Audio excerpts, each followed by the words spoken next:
to the 2+2 Pokercast presented by RunItOnce.com alongside Mr. Roscoe P. Coltrane. What's up, white boy? I eat grass. And T. Chan in Hong Kong. T, how are you, sir? Hi, thanks for having me on your show. I saw a picture of you with a big old black eye. We talked about your fight last weekend. It was Hit him in the face! it was a fight to the death, some sort of bloodsport tournament. Oh, where... jinx. What's that? I said jinx. Jinx, yeah. I said bloodsport at the same time. And, hopefully, I'm glad to hear you're alive, and only the worst thing that happened was a black eye. T. Give us a quick rundown. You had to win to advance every fight, right? Yeah, and it was one of those things where, and first of all, I am fine. It is a black eye and a fat lip and all that kind of stuff. Yeah, it is. It's kind of interesting because I've never had a black eye. I'm one of these people that you can hit me quite a lot. Who and I don't physically mark. Like I might feel it and my face might hurt. But you know how some people just bruise easily? Like, you got like some people who, you can bump into in a hallway and they'll they'll get like a purple welt the size of a baseball. And I'm the complete opposite. You mean white people? So you're a pretty boy. You're a pretty boy is what you are. I got you. Okay. I don't know. I just know I'm the opposite. I don't mark up at all. Okay. So it's very rare. Like I don't get like black eyes. I don't get really puffiness. But I got a good one there. I caught pretty much right out of the gate. I ate a left hook and started seeing two of the guy. Did you really? So pretty quick. Kind of a concussion, maybe. You were seeing what was? I don't think it was a concussion. I just think it actually just just rocked my vision, or maybe it's a concussion. I don't know. I'm not a doctor. Like I don't know how these things work, but right. Just sort of like the stuff got blurry real quick right away, and I was like, oh, we're in business here. So it was a fight. I thought it was a pretty back and forth one. You're right. Yeah, it was a 16-man tournament, so you kind of had to advance. And I think just basically that sort of played into my head a little bit more than it should have. I should have just sort of taken it one guy at a time, and I started thinking ahead and looking ahead a bit too much, and I forgot about the guy who's just right in front of me right here and now. And I'm disappointed myself. I thought I could have won. I thought I certainly don't think that the guy was necessarily like better or outskilled or outclassed me. I just think I didn't fight real well. And it was a close fight, and I thought it was going to go to a third round. The way it works is basically it's a 2-round fight unless the judges see the first 2 rounds as a draw, like one round for one guy, 1 round for the other. I thought I won the first, and I lost the second for sure. I thought I was going to get a chance at a third, but I didn't, and that's my own fault. So live and learn, I guess. What country was your opponent representing? España. He was representing Spain. What were you representing? What? I was representing Canada. This Come is actually man. an interesting one. I don't know. It could be Hong Kong. Is it a close to? What do you mean? You're born here. You grew up. You can't represent. Don't be Brett Hull or Adam Deadmarsh on us. You're Canadian. You're not. Come on. So the way that this thing worked, it was sort of interesting because I just was like, okay, I'll give them the information and they can do what they want. And so when it came out, the thing online. So I have a Hong Kong residency, but I hold a Canadian passport, and I'd sent them both, the people both.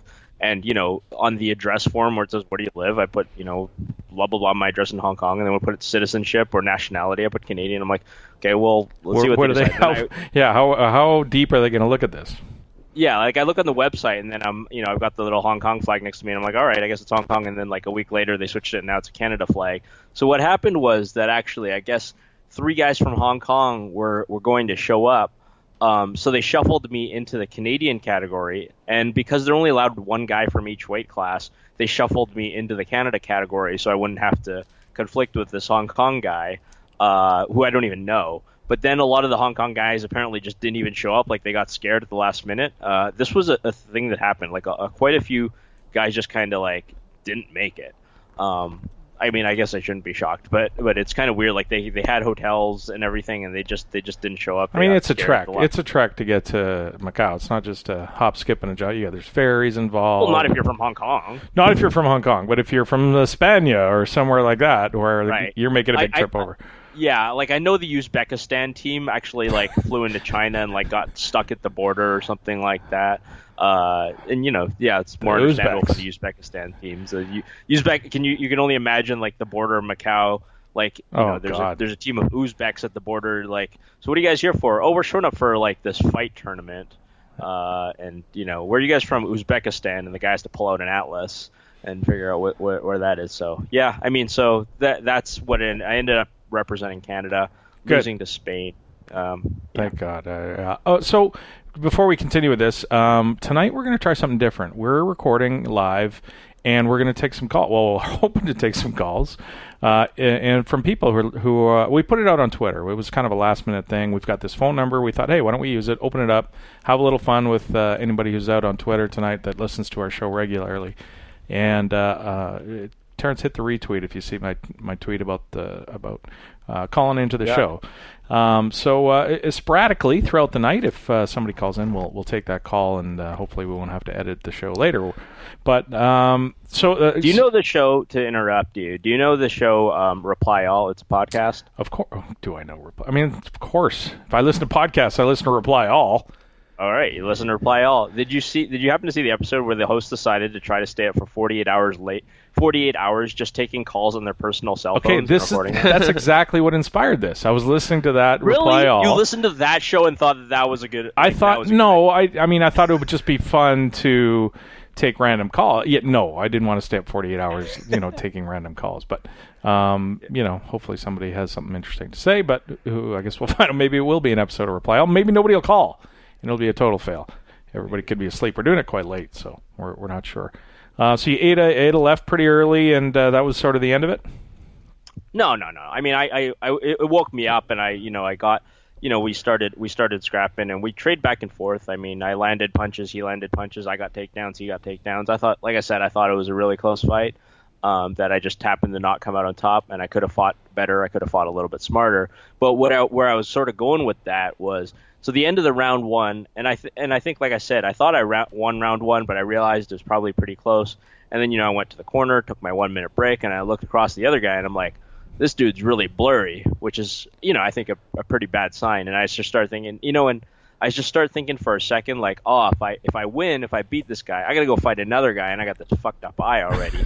and it's not like I was really worried about it, but the second you let that thought get into your mind, if I win, like, I have to keep fighting, that it's one, this is such a sport with very small margins, and that little bit of hesitation, I think, affected me psychologically.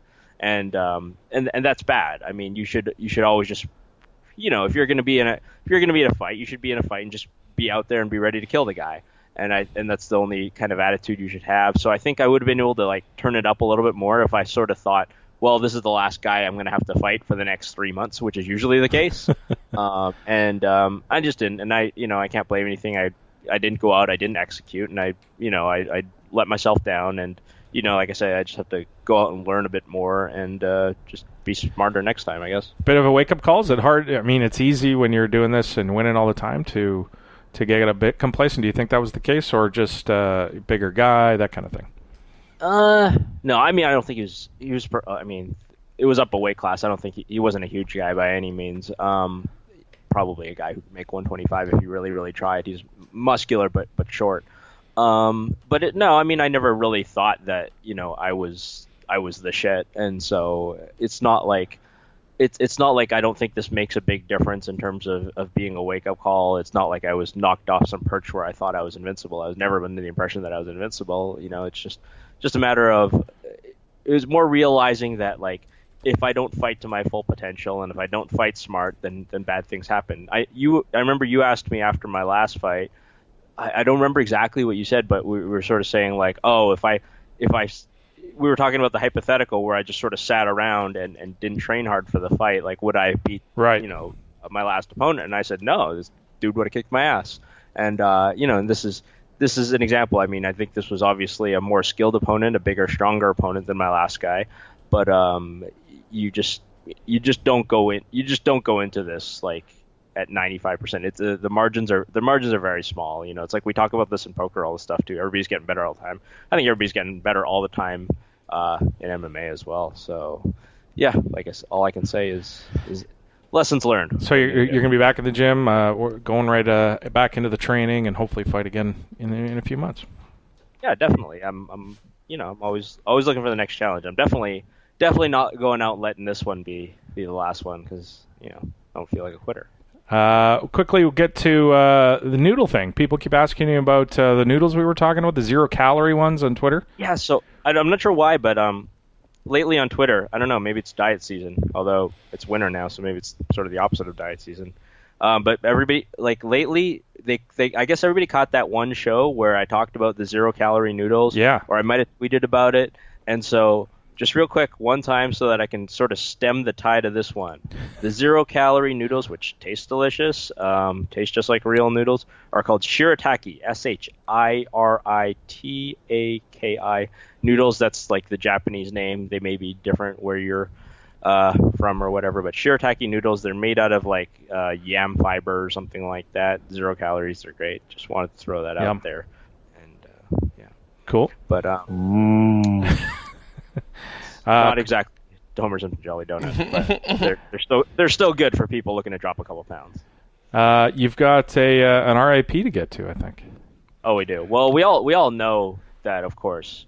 I mean, okay. In fairness, both of us, but especially you, have for about the last 10 months, 12 months, or whatever, been making fun of our friends south of the border for all the fun that their elected officials have in the rest of the world.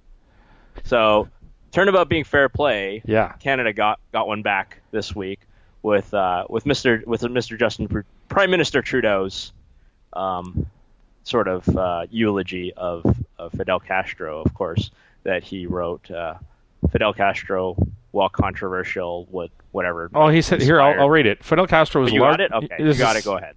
And it's funny because when I was on Twitter, it was later at night, and I saw Castro died, and the first thing I thought about was, I can't wait to hear how good of a guy he is tomorrow by all the online. Isn't that such a weird thing? Like, I mean, I get the idea that you're not supposed to talk bad about people who are recently died, but when it's like Fidel Castro, right? You don't expect this. So I wake up in the morning and Trudeau, our Prime Minister Justin Trudeau, has made this statement that makes my head spin, and I'm like, I think on Twitter I said, did I say online bloggers? I meant G8 leaders, basically. It was Fidel Castro was a larger than life leader who served his people for almost half a century. A legendary revolutionist and orator, Mr. Castro made significant improvements to the education and healthcare of his island nation. I'm like, what the hell are you talking about? He was a dictator who tortured his people. They think we're stupid, and we are. It's just sickening. Anyway, yeah. So it would be funny if he eulogized, if Trudeau eulogized everybody in this. You can make anybody look good. I think hashtag Trudeaulogies. I mean, I'll leave it to you how to spell that, but Trudeaulogies was like trending. Oh, was it really? Basic. Yeah, it was. If you search the hashtag Trudeaulogies, there's a lot of great sort of examples. So my relevant example to the poker world is that we will remember Russ Hamilton, who, while controversial, helped us revolutionize the fields of game security in online poker. Let's look for the positive. This is how Pierre Trudeau, I expect, would eulogize Russ Hamilton if Russ Hamilton were to die and Justin Trudeau knew who he was. Exactly. All right, the poker puzzle from last week. For those that didn't remember it, it goes thusly. All 52 cards are face up, and you have to select any 5 cards to make your hand. Your opponent then selects 5 to make his hand. You have an option to discard all of your cards and select new ones. Discards are removed from the game, and then your opponent has the same option. Best hold'em hand at this point wins. All card selections and draws are done in full view of your opponent. You always go first. How do you guarantee a win every time? Not a tie, a win. And, of course, the answer was, or some variation of, you take 4 of a kind of the Broadway cards, or I guess, take 4 of a kind of the Broadway cards, like King, King, King, Ace, and then you can make a Royal Flush, or... Well, I think you have to take all the 10. I don't think somebody pointed out that taking all the kings doesn't work, because let's say 4 kings and an ace. Yeah, so if you take all the kings, and then I take all the 10s, what's your play? Oh, I got you. So you got to take all the 10s, yeah. Yeah, so exactly. So you got to take all the 10s to basically block. To not just block all the royals, but to make the highest possible royal available with the remaining cards. Exactly. So take all the 10s is basically the correct answer, and then you should be able to figure Somebody it out. got it, I think, in the thread, so that was good to see. I like those. If you have a poker puzzle, send them in. We'll run them by everybody who listens to the show. I don't know if you caught this, T. In NVG, there's a new show on YouTube with it's called Table Talk with Poke and Pappy. Doug Polk and Joe Ingram do a half an hour type. It's modeled after Pardon the Interruption on ESPN, where they have topics sort of on the top right corner in a graphic, and they have a couple of minutes to talk about each topic in the poker world. Lasts about a half an hour. Interesting show.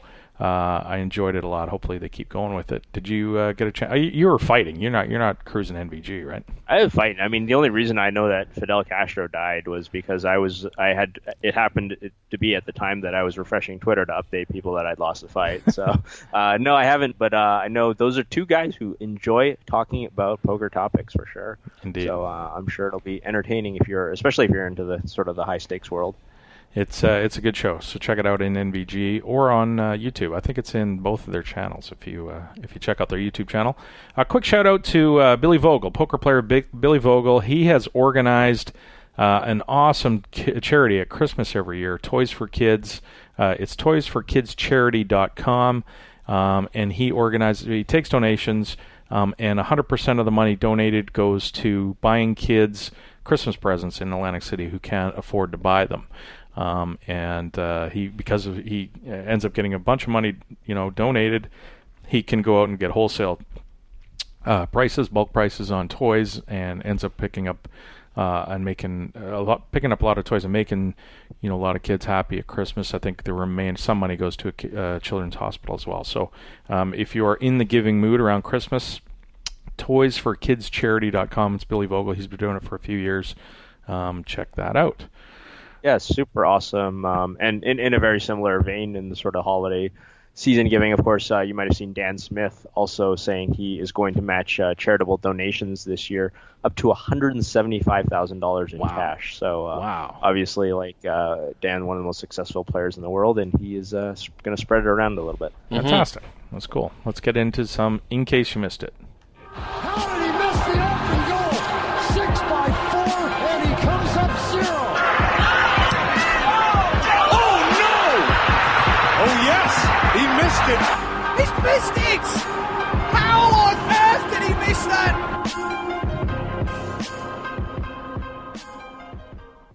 In case you missed it, Brian Hastings, a controversial figure in the poker world, has put out a blog where he retires. This isn't the first high-profile poker player to say he's retiring. Man, did this dude just did this? I don't know if you read the blog, T. It's interesting on a few levels.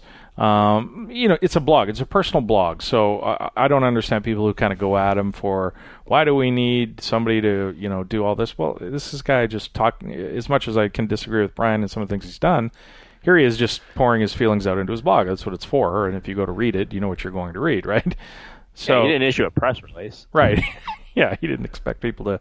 I mean, if this were Phil Hellmuth retiring from poker, can you just imagine the 3-ring circus that would have been put up? It would be. No, the dude posted on his blog, and then he posted on his first personal Facebook and his personal Twitter. Yeah, no, and good for him. He's moving on in his life and doing or spending more time doing other things in his life, and he's gonna brew tea. He's getting into the tea business, which I didn't realize was a booming industry, but hey. But one of the quotes, or a couple of the quotes, I thought was interesting. I just want to read them quickly. He says, "I saw my net worth plunge by something like 70% from 2012 to 2014 due to a combination of ill-advised poker staking and unlucky draft day investments, as well as being hustled by my, in quotes, friends, peers in games I was new to, like Super Stud 8 or better, and Open Face." There's this attitude of getting hustled by my friends, peers in a game, when he's playing new games like Open Face or games he hasn't played a lot, and calling them, it's strange because he made the decision to sit down and play these people for large amounts of money, and then to say I got hustled, unless they were cheating in some way, which he doesn't say. If they were just playing the game straight up, I don't understand how. And when you're in the high stakes poker community, it's a really small place, and people talk and they become friends, and you sit down, you play, 400, 800 with somebody every day. You get to be friends with them, but you're also, playing against them for all your money generally. So, I mean, that struck me as weird, T.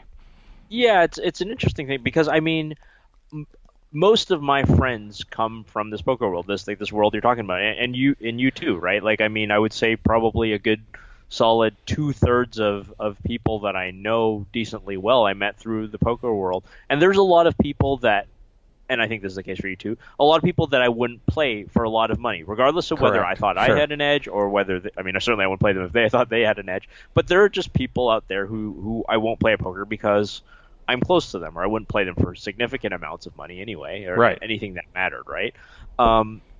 But yeah, like you said, like hustle. But if it's just sort of people where you're like, okay, I play with these people every day, and then it's like, okay, let's throw a new game into the mix where it's like Super Stud 8 or better or something like that. Then it's hard to say because and that's why I guess he puts he says friends in quotes / peers, and of course peers in the poker world just means rivals, right? Sure. Like it just people you really play just against. means like people that you're nice to and that you wouldn't like say mean things about, or you might even go to dinner with them afterwards, but they're not your friends. Like they're not your people who have your back kind of thing. Right. And there's a pretty big difference there.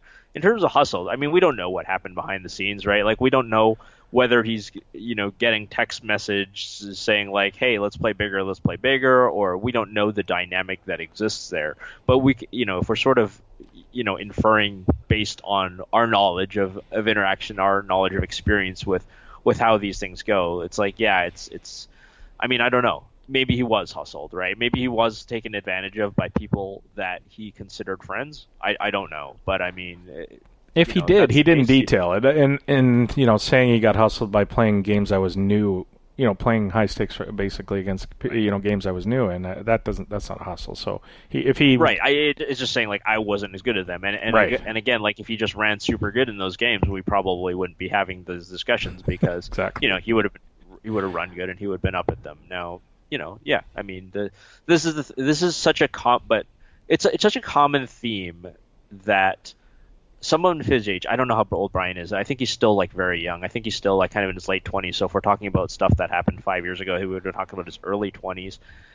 We've seen so many young guys run it up and do really well, and then just kill it in the high stakes poker world, which Brian unquestionably did. Like no doubt one of the best no limit hold'em players back in the early 2010s, and just crushing it and lose their money through whatever, like staking, investments, poor spending habits, all kind of stuff. It's a pattern that recurred over and over, which I'm sure every single one of them regrets. And that is like a hard reality, I think, of the poker world, especially when it comes to guys who had these sort of meteoric rises, and a lot of time are some of the most gifted players in the world. But it's interesting that you mentioned that, because there's this thing about people say, hey, Brian Hastings won $4 million, from Isildur in one night. First, a few things. First, he had a small piece of it. He was backed. He sold a big portion of it off. He won a lot of money, but probably not $4 million. And they say, well, it's the Archie Karras problem, right? Remember, everybody says, well, how come Archie didn't quit when he had $50 million and he wanted to break the Bellagio? Well, Archie doesn't quit. He got to $50 million because he doesn't quit at 10,000, at 20,000. Same thing with Isildur, and a lot of these guys, to say, how didn't they walk away when they had the most money? Well, they never would have got. You have to understand the mentality it takes to go and play for that amount of money, and to say, oh, how did he lose all the dough? It doesn't. It's nonsensical to suggest that he would just walk away at the top. Like, who's ever done that?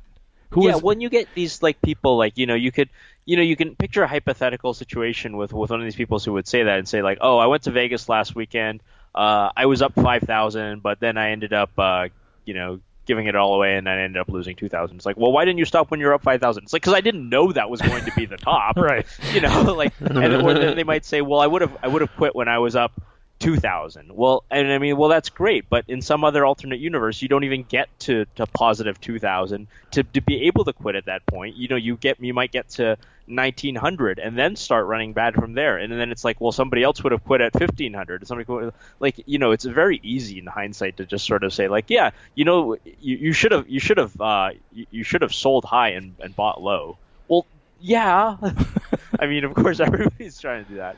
So, but anyway, I guess we're a little bit off topic here. We are, but you know, the point is that, you know, this was a guy who, you know, a lot of people would say, quote unquote, should have had all the money in the world back, you know, around 2010 in that area, and then of course, Black Friday hits, and then he has, you know, a bunch of bad luck, and but sort of, I guess the point is that, to some extent, bad luck is sort of always inevitable when you're always pushing edges. Yeah. And you know, you're always trying to invest in stuff and always trying to find a way to make your bankroll grow, which I guess the younger you are, the more aggressive you tend to be with your bankroll. I remember, this is off topic as well, but this goes to the poker player mentality.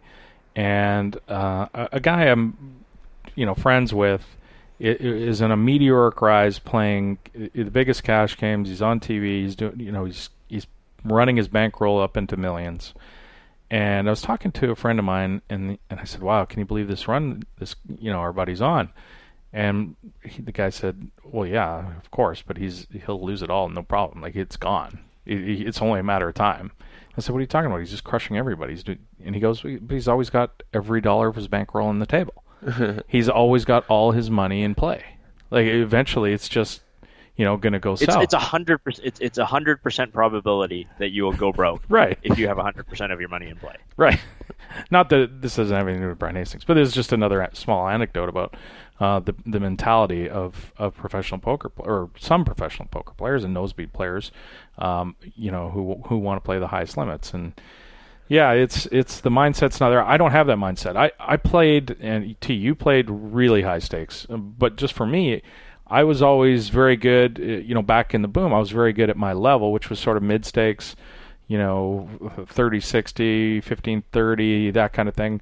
I got into some 75-150. I played a couple of nosebleed sessions on full tilt, Omaha 8-rater, but I never had the aspiration to go play, you know, 1,000, 2,000, or, you know, play 100, 200 no limit or anything like that. I was always just happy. I don't think I ever had the temperament to go be that nosebleed player, because the money, it strikes me as something that I could use much better than, you know, going off for 100,000 in a session. But well, I think I'm lucky. Like, I think I'm lucky in that Limit Hold'em sort of died this slow death, and you know, it sort of died slowly enough in a way where I couldn't have pissed it all back. You know, because simply what happened was that the games died to a point and people stopped. You couldn't get playing action. To a point you got where no it just action. Frustrated me enough that I couldn't play anymore. So, you know, I did, like you say, I did ascend the ranks. You know, I went up from 1020 to 3060 to 100, 200 to 500, 1,000, and even played a little bit of 1,000, 2,000.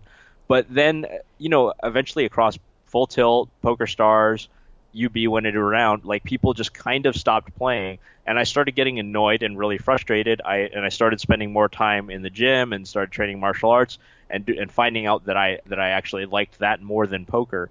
And I got lucky in the sense that I never really got a chance for people to get better than me at the same time that I was playing with them. I mean, there's no question now that if I logged on to Poker Stars and for some dumb reason I decided to play 1,000, 2,000, I don't think I can beat these guys because they've been playing for the last 4 years and I haven't. But luckily, those, you know, I don't even know if it's the same guys, but if it is the same guys, they weren't as good as me, at least at the time, or we didn't play long enough for them to beat me out of a bunch of money, or that's completely new guys that, you know, might have been teenagers when I was crushing it at those levels. So I'm very lucky, and I think had I been a no limit hold'em or pot limit Omaha player, I probably could have been just as much. Now, I mean, I don't have like a Degen personality, but I mean, it really is hard to walk away when you're winning, and it's hard to establish in this game when you're not winning.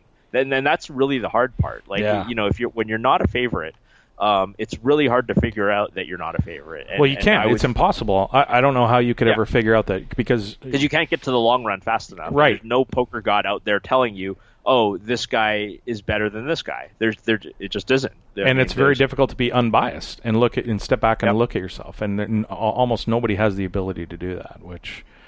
So I mean, in that way, I consider myself lucky every day that I managed to get when I did. Yeah, and anyway, good for Brian for moving on and doing other stuff with his life. I've also been talking to an old time poker player back in the Black Friday days. He moved on, and he's got a huge business right now. And I want to bring him on to talk about moving from poker to opening your own business or doing something else with your life, and how the transition is, etc. So we're going to have him on, I think, within a couple of weeks, which should be interesting.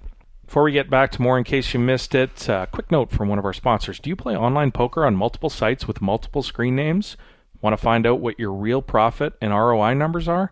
Once you register at sharkscope.com, they give you up to 10 free searches a day. So go ahead, put your screen name in the player statistics section.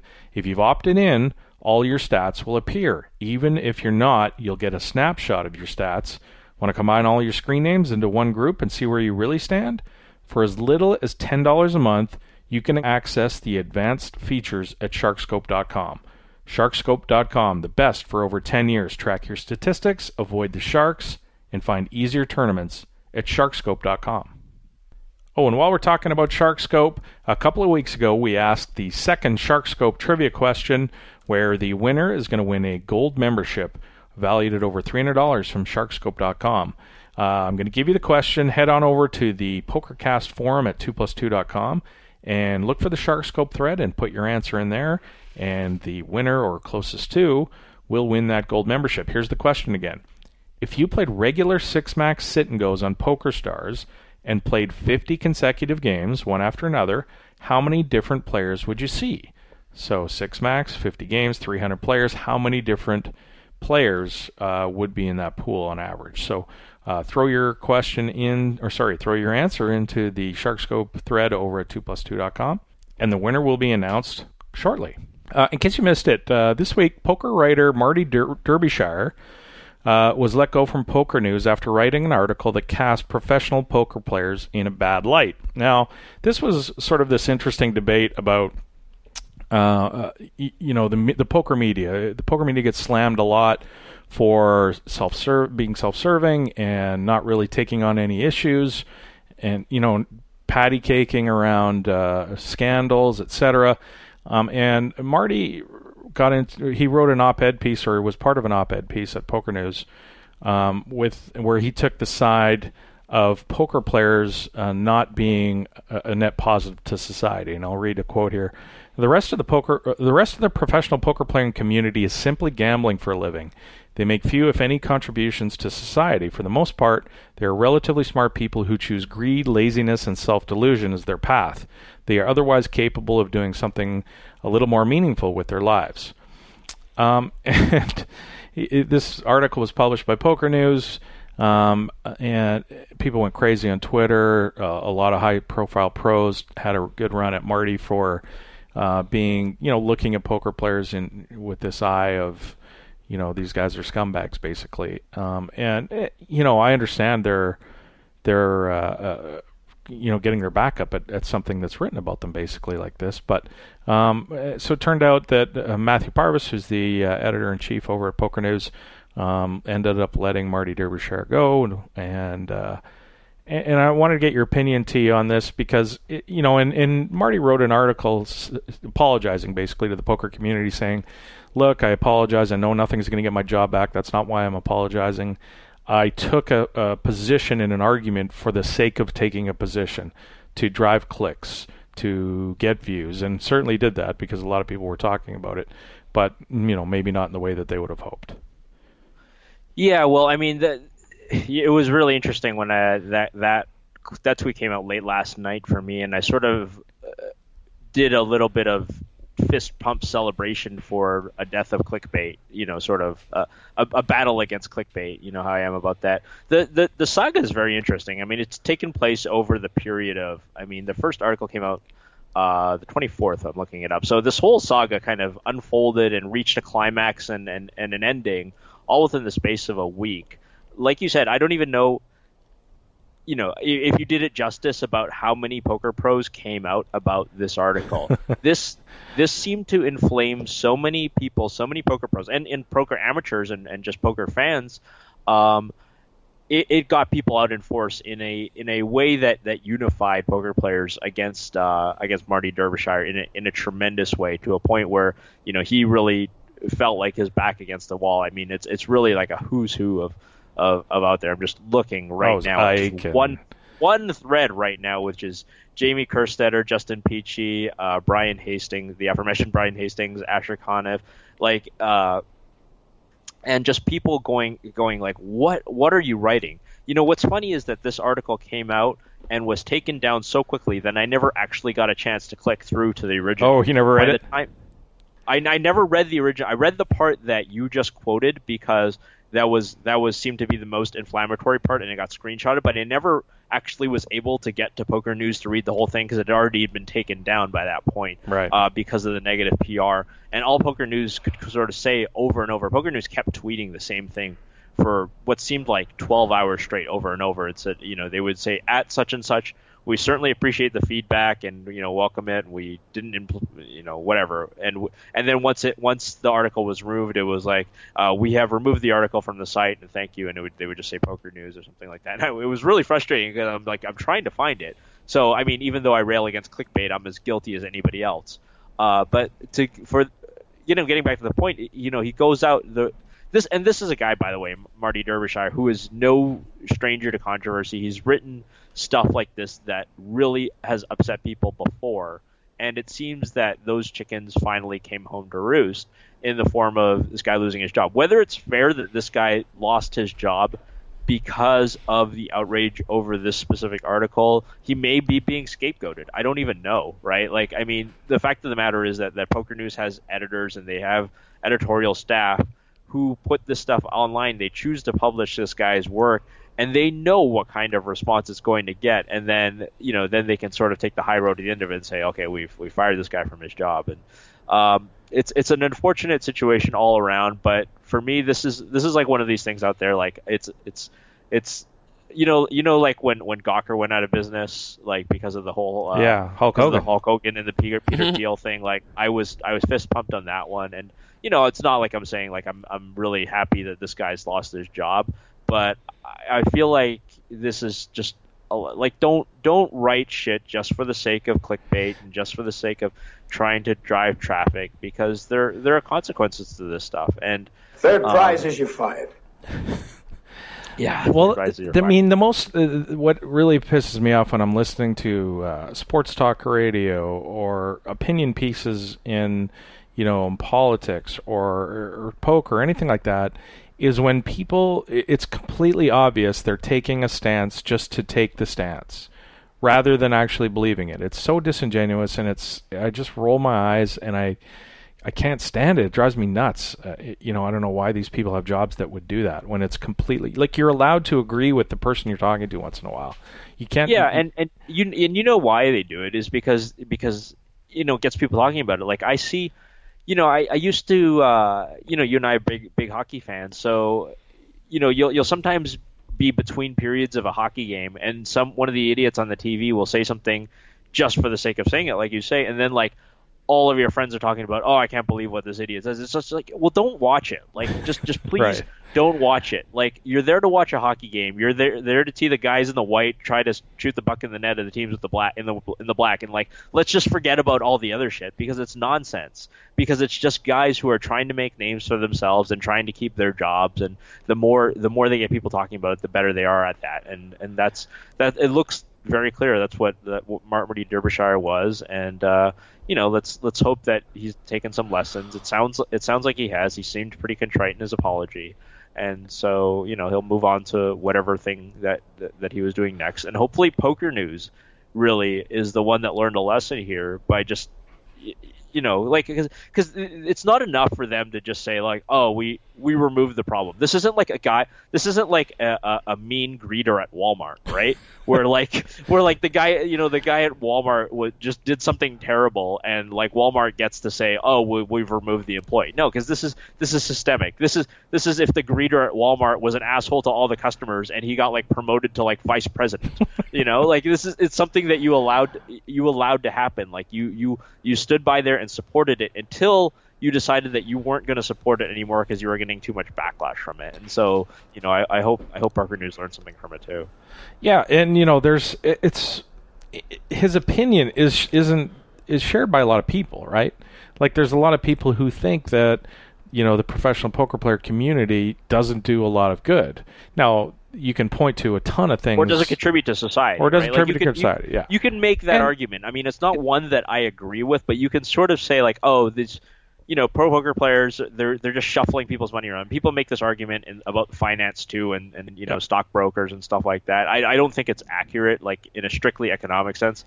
But that's beside the point. You could say that these guys are just pushing money around, whereas the guy working at a car factory, he builds a car. At the end of the day, there's cars that are getting built. What happens with poker players? And that's a reasonable argument. You can make that, and you can also say these are the professional poker players. He says they're otherwise capable of doing something more meaningful with their lives.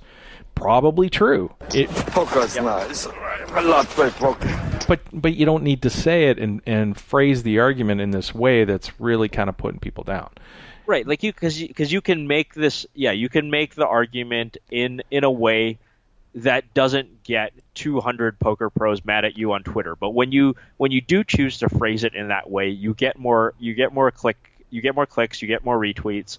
And that's something that they have to be held accountable to. And to their credit, the poker community was saying a lot, like, I'm not going to click on Pokernews articles until I find out who wrote it. I mean, this was actually a thing. Like, I am not going to click on any Pokernews article until I find out that it wasn't Marty Derbyshire who wrote it, exactly. Which is aggressive. But I mean, if they can stand to that's really where we sort of should be at, and because you can write an article, like you say, intelligently and make the case that being a professional poker player is not something that contributes to society. You can make that argument, but you have to consider the counterpoints of that argument. You have to at least take a balanced approach to the question to be a journalist. I think you can't just go out and say like, oh, this is an op-ed. It's just my opinion, so I get to say whatever I want. I mean, yes, you can just have an opinion of whatever you want, but if it has no basis in reality, then expect people to call you out on it. All right, let's leave that there. We're going to come back after the break with more in case you missed it. We're also coming back with a couple of weeks ago, we read a letter from a casual player to you about the experience from a recreational player at the World Series of Poker and what they look for. He wanted to have a segment on that on the show, and we thought, well, what better way to do it than to bring him on the show? He's a casual player. His name's Eric Bensimochin. We're going to have him on after the break. You're listening to the 2+2 Pokercast, presented by RunItOnce.com. More right after this. Hey, poker fans, don't forget about the 2plus2.com digital magazine. Each month, a wide array of poker professionals and media write fascinating articles about the game you love. Want to learn about big blind versus small blind hand ranges? How about optimal Jeopardy daily double strategy? Topics like those and many others are covered every month. Head on over to 2plus2.com to see what the magazine has to offer this month. Hey, Pokercast fans, don't forget to follow me, Adam, and Ross on the old social medias. I'm at TChanPoker on Twitter, and once in a while I'll even talk poker if I'm not trying to hit him in the face. If Adam ever gets home from hockey practice, he tweets at Pokercast Adam, and Ross is at Pokercast Ross whenever he's sweating the Chicagos. Hit us up and try to keep it to 140 or less. I mean, fewer. Okay, people. Most of the kittens have perished. There are a few left you can save, though, and here's how to do it. Get involved with the Pokercast by emailing your questions, suggestions for the show, or even record a sound clip. Adam will be using the best ones on the air. Well, let's face it, probably the worst ones as well. I can see you there at your computer. Send an email right now. Totally disagree with one of Adam's takes last week? Send an email. Love last week's interview?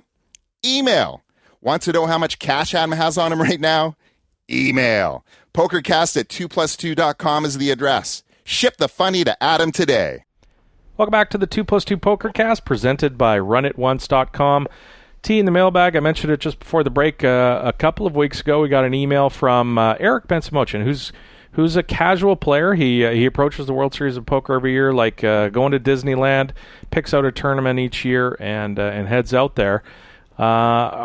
We've got him on the line, and what better way to approach the subject than to talk to him about it? Eric, welcome to the Pokercast. Wow, thanks for having me on. This is so cool. Oh, great. I'm glad you're excited about it. So are we, Eric. So in your email, you mentioned, like I said, you look at going to the World Series of Poker every year, going to Vegas. I believe you're in Los Angeles, correct?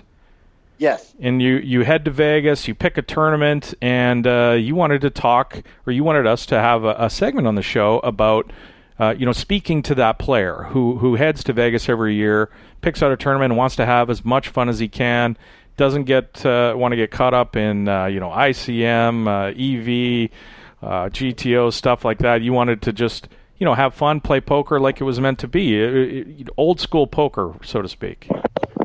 Yeah, absolutely. Like all those acronyms you just mentioned, I don't even know what they are. I couldn't even tell you what they stand for. GTO, to me, it's still a car. It's a Pontiac. And you're a smart guy. You run a law firm. It's not like we're throwing crazy subjects at you. I have a law firm in LA. I'm an attorney. I've got staff. I've got some staff attorneys. I'm not a dumb guy, but I suppose the best way to describe it is that I think in the last couple of years, there's really been this shift from traditional poker play to a more almost like a synthetic type of play where people are investing thousands and thousands of dollars into software and bots and simulators and all of these tools to help their game. And the tool that I use to help my game is I play whenever I can, and I try to remember scenarios and situations and what happened the last time I called that guy, or what happened the last time he called me, or called called my bluff, and then try to build on that. So I guess I play like I'm still in like 1954. Like it's all black and white. Now, that's let's call it old school poker, just for sake of argument, versus this new analytical approach. Could you see yourself ever enjoying this analytical approach, or is there just no part of you that even wants to start thinking about that? Screw that. I want to go do my thing, play poker like I've always played it. Like you say, think about the last time he made that call or twitched his nose or whatever. I don't care if this is GTO. I'm gonna go back and think about that kind of stuff. Like, is there any part of you that could enjoy a different approach to it, or you just screw that? I don't think for me I could ever play that way, but that's because I don't do this for a living. But I can completely understand where the professional players utilize these tools and strategies because their future existence, their living, their families depend on their performance at the poker table. My family's future depends on my performance in the courtroom. So when I go out and play poker, it's because I want to let off some steam, or I want to have some fun, or I've never played in a PLO game, and I want to give that a shot. And I'll tell you about that some other time, what a disaster that was. But so yeah, I can never see myself really getting into it. Plus, to be honest, the amount of time it would take me to fully comprehend some of these things, like just the little bit of reading I've done on them, I don't have that kind of time. I could never get into that. Eric, real quick, first of all, so when Adam told me that we were gonna have you on, I started doing I do the Google search and I kind of see, okay, what's this guy's result, and I cash it. And then I found the picture of you. Did we actually play next to each other in the World Series once? Yeah, I was going to tell you that. Hold on, no. You are the fucker that knocked me out. Okay. And it was in the 10K Limit Championship, and Daniel Negreanu was at our table, and Mike Leah was at our table, and like three other guys that you knew who they were, but I didn't. So I guess they were kind of good players, but I didn't know who they were. And yes, you knocked me out, and I first of all, I remember every knockout or bad beat I've ever taken. I had Jack 10, you had Ace King, you flopped top pair, I flopped a Jack, you flopped an Ace. I turned a 10 and made two pair, and then the river paired the board with another 3 or something like that, and I got counterfeited and you won. But I'm not upset because technically I was the underdog going in, so I can't really get mad at that. But yes, that's good. I tried not to I try to make a habit of not pissing off lawyers, so I'm glad that I'll be started fast. So yeah, I mean, I remember that very well. But and this is a great example, because I remember that the 2015 and playing in the Limit Championship event, Daniel Negreanu's at the table. He's chatting it up. He's talking about some video game called Hearthstone or something, and I actually downloaded it later when I got back to LA. And I've never seen a more boring game in my life. But okay, he liked it, and that's fine. You know, and he's really nice, and he's kind, and I'm chatting with him, and I'm thinking, oh my God, I can't believe it. Not only am I playing with Daniel Negreanu, I'm talking to this guy.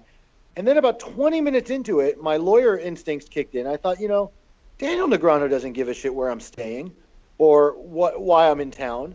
You know, he's just getting me to talk, because the more I talk, the more eventually information he gets. And that's when I kind of, you know, said, okay, I'm kind of figuring this out. I'm sure he's a really nice guy anyway. But, you know, this was just one of those examples where, and let me just tell you, Terrence was not like that. I felt he was really genuine. We chatted a little bit, you know, we talked about some different things. I don't remember exactly what they were, but I remember you were right, you were sitting just to my right. So, yes, it was you. And I remember I looked you up also a little bit, and now it all came together. And, yes, I'm the Fred Flintstone-looking guy that was at the tip. So I'll say this about Daniel. You mentioned that you feel like he was trying to get you to talk. I would bet, knowing Daniel a little bit, that he was trying to make it more fun for you rather than actually trying to glean any information from your discussion or what you're doing. Daniel's very friendly person at the table. He wants everybody else to have fun. He's an ambassador. And he's an ambassador. And I wish all poker players were like that. I wish, you know, when a casual player, or recreational player like yourself, Eric, sat down into World Series and played, that everybody tried to make it as fun for you as Daniel does. But I think you mentioned there's sort of been this shift. And can you tell us what you've noticed, maybe the last 3 years of the World Series, what you've seen, because you've been going to the World Series, I think you said since 2013, picking in an event. How much different have you noticed the shift at all?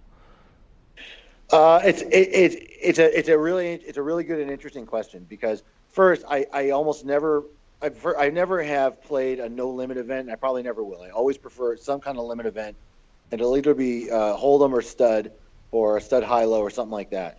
So it's a little bit different. But what I do notice is some of the pros that I've played with at the same table, like guys like Todd Brunson and Daniel and Greenstein, you know, they'll talk about things at the table and on the break, and they all tend to congregate in the same areas. And like, for example, one of the big issues Todd Brunson was talking about with someone was the quality of the cards this year, and how somebody in the tournament director staff or somebody who organized things went with a different company because they got a lower bid. And, you know, these are all things that you don't think about as a recreational player. I go to the World Series once a year to let some steam off and have some fun, and, you know, play in an event and maybe cash like I did once, or who knows, maybe even go a little further. You don't think about all these behind-the-scenes issues that come up, and how hard it must be to organize a month-long series of poker tournaments and try to appease all these different people. So, you know, kudos to the World Series and their ambassadors and these other players. I mean, it's really, really mind-blowing when you really step back and kind of look from the outside and realize just how much time and energy goes into organizing a WSOP, you know, for the summer. You know, that incredible 6 weeks or whatever. It's unreal. So, you know, I think if anything, I've gained a much greater level of appreciation for the tournament staff and the dealers and the servers and the directors and everybody that makes it happen, and, you know, and all the setup. I think that's something that's often overlooked or not taken into account. But have you noticed that switch in the player demeanor? Is it unfriendlier? Is there some sort of you know, notion that people talk about the headset kids now, where they just have their headset on, they don't talk to anybody, they got their hoodie on, and it's just this miserable experience? Have you noticed that? Yeah, absolutely. And I guess the difference is I don't let them make my experience miserable. I mean, if they want to live their life that way, that's up to them. I mean, I remember a couple of specific guys. I mean, there was once, I think in the 2014 year, there was like this one sort of big Dolph Lundgren-looking fucking guy, this Russian guy, and he was such a jerk, and he would like go into the tank every hand. And, you know, guys, this is limit hold'em. There's no tournament, you know, major decision you have to make. And then he was abusive to the waiters and waitresses. And he was just this all-around asshole, and I just couldn't believe it. And so finally I got into a situation with him where I picked up aces. He raised, of course, ahead of me. I just smooth called. I flopped aces full. He rivered kings full. He finally bet himself all in. You know, he was running low. And then I slow rolled the shit out of this guy. And it made me feel so good. And then so he was such a dick this whole time. And what he does, he gets up and he runs and he tells one of the tournament guys that, you know, I did this terrible thing. And like I got like this warning, like almost like in a soccer game where you get like a yellow card. So like this WSOP tournament guy comes over, like taps me on the shoulder and says, "Hey, did you do this?" I'm like, "Well, yeah, I did that, but let me tell you why." You know, and I went on. Yeah. But so I've noticed, yeah, a lot of these guys, like you said, the headphone generation, yeah, absolutely, and these guys, I think, maybe take it too seriously because I don't recognize any of these headphone kids. I don't, you know, maybe they were big online or maybe they still are. You know, I don't know. I don't think I've ever even played for real money online because in California it's not legal anywhere. Yeah. So you know, who knows? But yeah, it's that whole generation of kids that already are used to no human contact and they're, you know, playing their basements and, you know, their best friends are some weird, you know, Extrefa 169 at whatever, you know, and they don't have real names anymore and, you know, they don't have real addresses and, you know, I think that's unfortunately where a lot of the players have gone. And when some of the sites went down, they had no other choice. They had to go into cash games or live tournaments. And I don't think they know how to act. You know, I don't think they know how to survive in that world just yet. Yeah, I mean, I gotta ask you because, you know, we talked a bit about, you know, how alienating it must be, you know, these kids who use this, you know, all this terminology that you don't understand, and they you know, they don't have the social skills, and it's maybe not as much fun for the amateur player yourself. And at the same time, you sort of recognize, well, this is their job. You know, you said that off the top. You make your living in law, and you take that extremely seriously. And you know, you're not surprised to see that poker players do the same. Now, I think the difference is that very few people are sort of are amateur lawyers practicing a law for fun. I'm not going to show up in the courtroom and just decide to take a case against you just because that's a way for me to have fun and blow off steam. And you know, you would beat the pants off me, obviously, in that game. But you know, the situation reversed. How can we make poker fun for the guy who's the amateur poker player? What sort of can be done? You know, keeping in mind that, you know, there are a lot of people trying to make a living at what's a very tough game, and they want every edge that's available to them. It's a great question because I think the recreational player like me, we make it fun for ourselves. We choose to go out there, and we don't have to. We're not making our living doing this. This is what we want to do. We want to take 3 or 4 days or a week or two, and we want to travel to Vegas or to, you know, Europe or whatever, and we want to play in these events and we want to have fun. And sure, we want to rub elbows with these pros because poker is the only thing or the only sport you can really do that in. You know, the Los Angeles Rams are back in town. I can't drive to the Coliseum on Sunday morning and tell the coach of the Rams, "Hey, I'm going to play a few downs if you don't mind. You know, see how I do." So that doesn't sound fun at all. Even if you I don't think I want to do that. But poker is the only kind of sport you can do that in, where a guy like me can go and play with the very best or the sports elite, and you know, be able to come out of it and talk about it the next day, and you know, even get some photographs here and there to prove it. So I think we make it fun for ourselves. You know, I think that the WSOP specifically could probably throw a few other events out that are maybe more catered towards the recreational player and less towards the pros. So I know that, you know, like my big mistake was, you know, the year that I cashed, I thought, okay, well, I've got this down to a science, right? So I'm going to play in the 10K the next year in the championship. And instead of dealing with 650 players, you know, I'm only going to have to get through 100, 120. This is going to be easy, right? So that just, you know, goes to show you how stupid we recreational folks are, because I didn't realize that out of the 120, 119 were pros. You know, and I'm the only one that's not. So, Eric, is the allure the bracelet, the saying I'm a world champion at poker, or is it playing with the player? Like, what's the allure to the casual player to the World Series? Well, I think that almost every casual player that plays in a World Series event watched, you know, like the Jamie Gold years and the Jerry Yang year, and we think to ourselves, you know what, that could just as easily be us. I can't tell you how many times I've watched some of the Jamie Gold hands and think, wow, what a moron. I could have done that. And I'm not, no disrespect. Sure, no. I'm just saying, these are just thoughts that naturally go through. Or like Jerry Yang, I think, if this guy prays to God one more time, I'm going to throw up. Just play your goddamn hand. But so yeah, there's absolutely that allure of being able to turn around when they say, hey, you know what? I got one of these fucking bracelets too. Look at me, regardless of what event it's in. But at the same time, I'm not naive enough to think that I've got any real shot like at the main event. And I would never play in the main event because I think that takes a lot of the fun away. I think 7 days of poker is grueling and unfun. And it's not something I'd want to do. And I would be just as pleased if I had won a bracelet in a limit hold'em, in a 1,500 limit hold'em event. I would be, pleased as punch with something like that. Sure. So the bracelet's a big part of it. But I also think, again, being able to play with the game's elite, guys that we watch make these incredible laydowns. Like I watch, guys like Phil Hellmuth muck pocket aces. Like I didn't even know that was a thing, right? You could muck pocket aces. I didn't realize that. I didn't know people did that. I would never do that. But, that's why he's him and I'm me. Is there some, when you play with these guys, is there some level of like, the old saying, you never want to meet your heroes?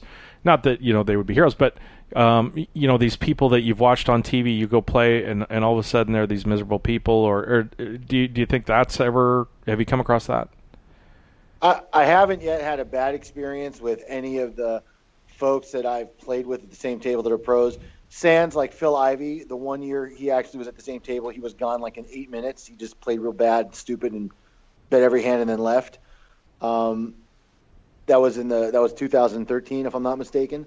Probably a bracelet bet. Probably bracelet bet year, yeah. If you play Phil Ivey at the World Series, you are either going to get like the toughest opponent you've ever had, or like a guy in a hurry, depending on whether or not he's three tabling. Might have a chance of winning a bracelet. So. Well, he that year he late regged and he was gone like 8 minutes later. So I don't know.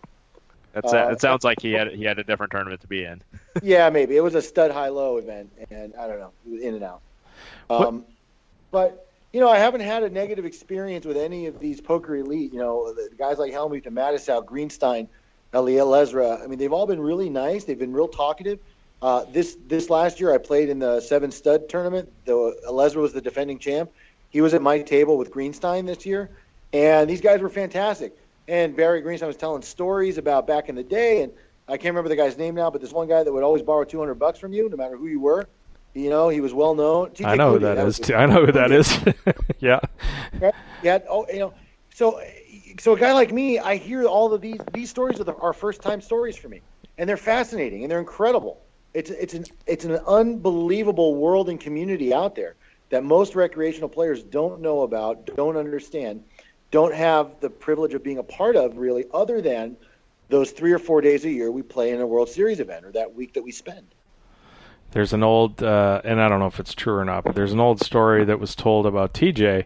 I think it was, I want to say 7 or 8 years ago, he won a bracelet in a limit hold'em event, a couple $100,000, and he didn't make it to his hotel room with money. Hit the wicket, got paid, and went and blasted it off in the dice. And I don't know. I mean, it could be wives' tale or whatever. But yeah, those kind of stories are always interesting to hear. Especially Greenstein's Barry's so great about telling old school stories, and he's a great guy to sit down. Ellie as well. I mean, you hit the jackpot there having both of those guys at the table, and that does sound like a lot of fun.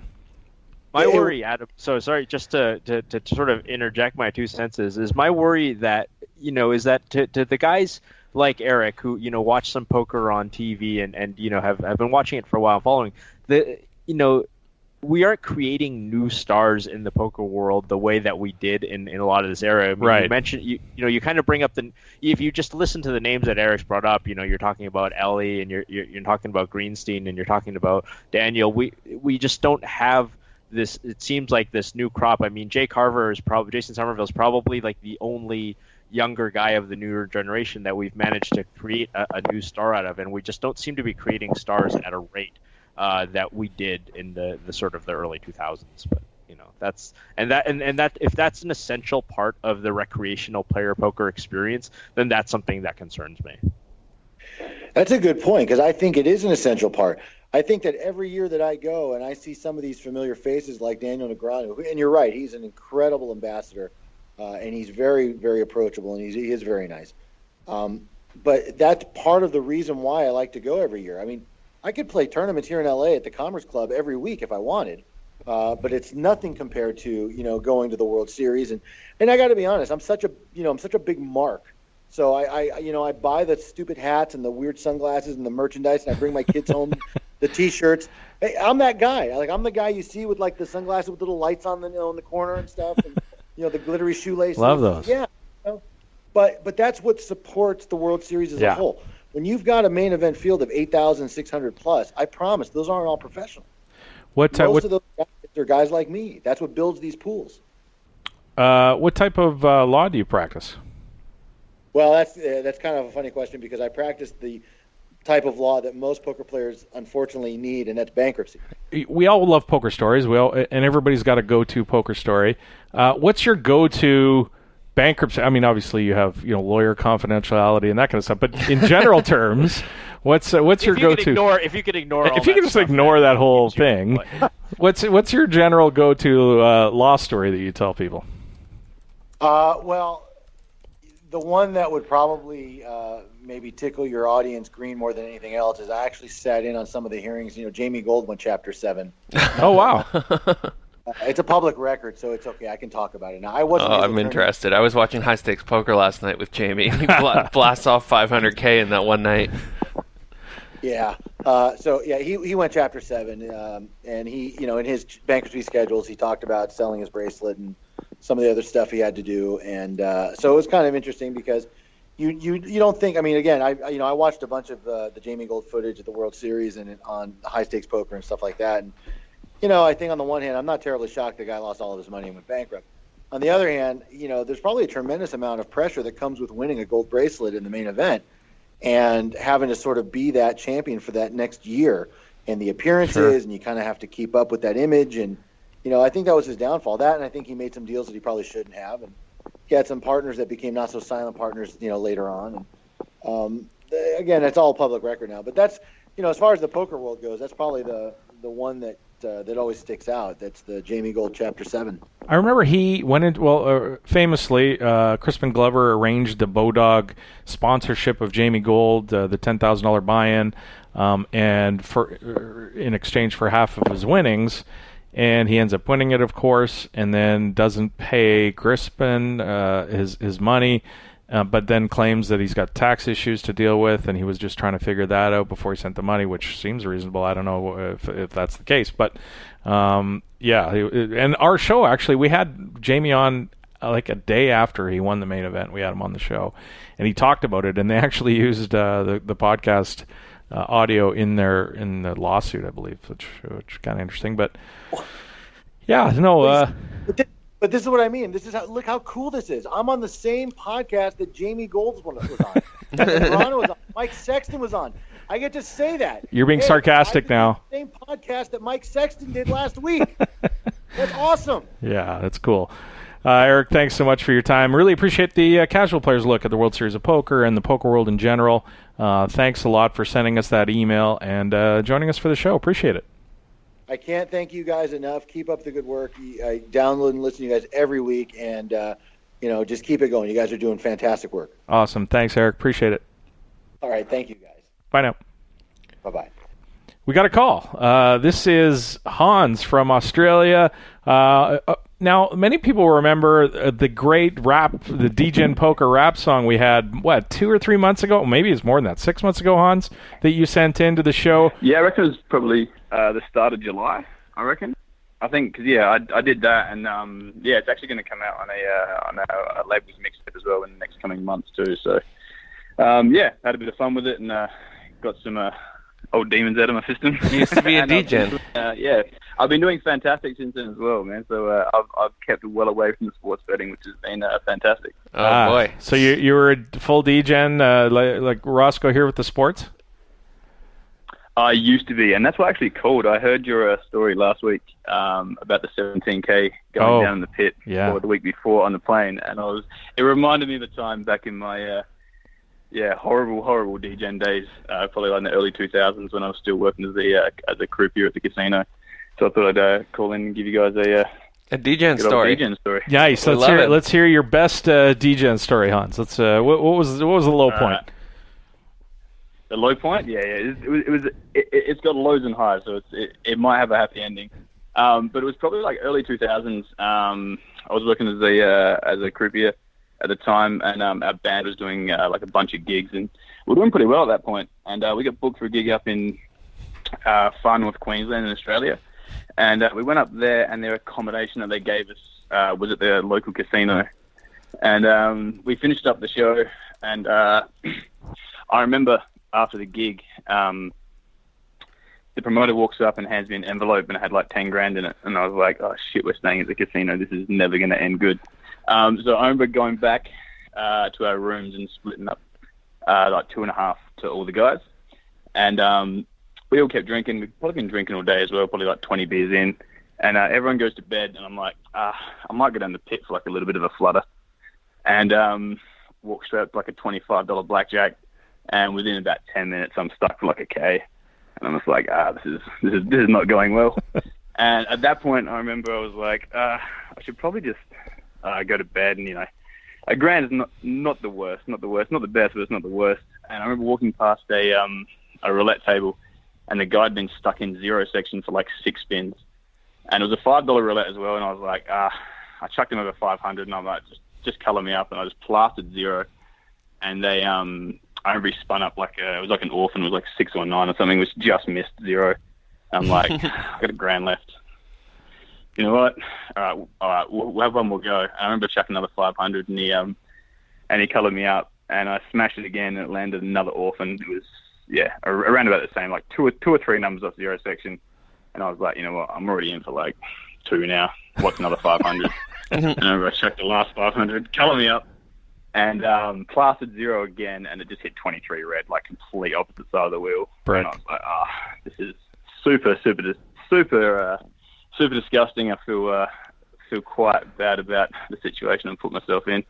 And at this point, I'm probably like 23 beers deep. We've been drinking since like the airport when we left Adelaide. And it's probably about 3 or 4 in the morning. And I'm just like, I remember walking back to the hotel room, and I was just like, it's in the top part of Australia, so it's really tropical and it's really hot. And I remember having a shower, and I remember the shower because I don't know if I just normally stay in real shitty hotels, but this one had like a seat in the shower. And I remember sitting on the seat with water just pouring over my face for like half an hour, just completely disheveled, just like, what the hell did you just do? So I ended up going to bed, and I was like, all right, cool. We had a pretty early flight in the morning, so I went back down to the lobby, and all the other guys were hanging out in the just in the buffet part having breakfast. And I walked up, and no one had any idea that I just dumped like 2.5 grand. So I was just like, I'm not going to say anything because I was already super embarrassed about doing it. And the 20-something beers probably didn't help my inhibitions at that point. They probably should have cut me off at some point at the casino. But I'm not going to blame anyone else. It was completely all on my own. But I remember seeing the guys eating breakfast, and I was so hungover. And I was like, I just need bacon and eggs and just grease in my stomach. And I opened up my wallet, and I had like $14 left. Not enough for breakfast. And I was like, I think it was just enough for the buffet. And I'm like, do I cure this hangover and eat breakfast, or do I try and run up $14? And I looked at the first slot machine I could find, and I chucked. I changed it up because you can't put notes in Australia. You have to get the dollar coins. So I put all 14 in. I was betting 50 cents a spin. And I got down to the last $3, and I was like, oh, shit, now I'm hungry as well. And I can't ask these. It's not like I can ask my mates if I can borrow like $20 at breakfast because they know I had 2.5 grand right. 6 hours ago. Right. And I was like, I got down to my last $3, and then all of a sudden, just like 5 trains across the middle.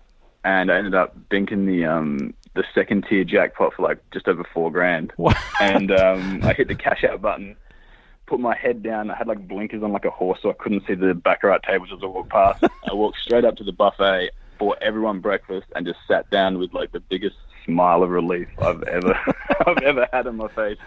And just sat there, and everyone's like, what are you so happy about? And I just didn't say a word. So if the guys end up listening to this, they're going to know why I was so happy that day. But yeah, that was when I sort of kept to myself. But yeah, That's complete awesome. degenerate story with a kind of a happy ending. But that was probably the last time I did that in the pit. So Wow, not too many people walk out on a yeah. high like that. That's the way to go out. Yeah, I had to. I was just like, nah, that's it. And I was just that flight back home was like, oh man. Unless he gets hit by a bus as soon as this call's over, it's not necessarily That's it. That's the it. last time. We could be getting another call next week. Hans, thanks so much for the Degen story. Thanks so much for all the no stuff. worries, guys. You were nice enough to send us shirts, which I haven't handed out to Ross and Terrence yet, but Ross is in my house right now. We're recording. I'm going to go get him because this reminded me to go get him in my closet. Nice, I didn't know about this. oh, sweet. Yeah, I think there should be some CDs in there as well. Just some of our older stuff, and I think I might have chucked a few of the other guys from the record label as well, because I know Ross likes his hip hop. So You did. Nice. Thanks so much. There's a lot of Australians in Vancouver. Maybe we'll get some fans. And if yeah, the band, I had to, like the guy that runs a record label down here is originally from Vancouver, and I had to ring him up, and I was like, how do I call Canada? And he just and I'm like, cool, sweet, and then end up coming up as Nevada. So I was like, cool, it works anyway. what's the name of the name of the band? You guys have me on. Fun Cause. Fun. And do you travel? You tour around much?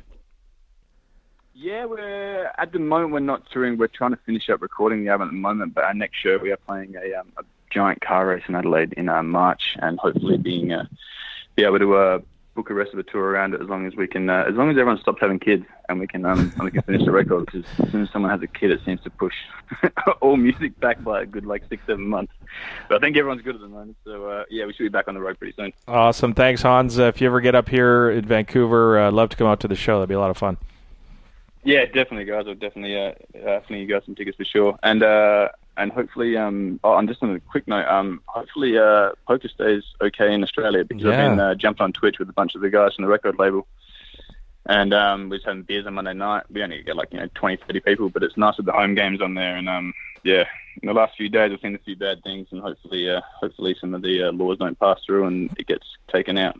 Keep your fingers crossed, and we'll hope that doesn't happen. Yeah. Thanks a lot, Hans. Talk to you soon. Sounds good. Cheers, guys. Bye. Everyone. Later. Good one.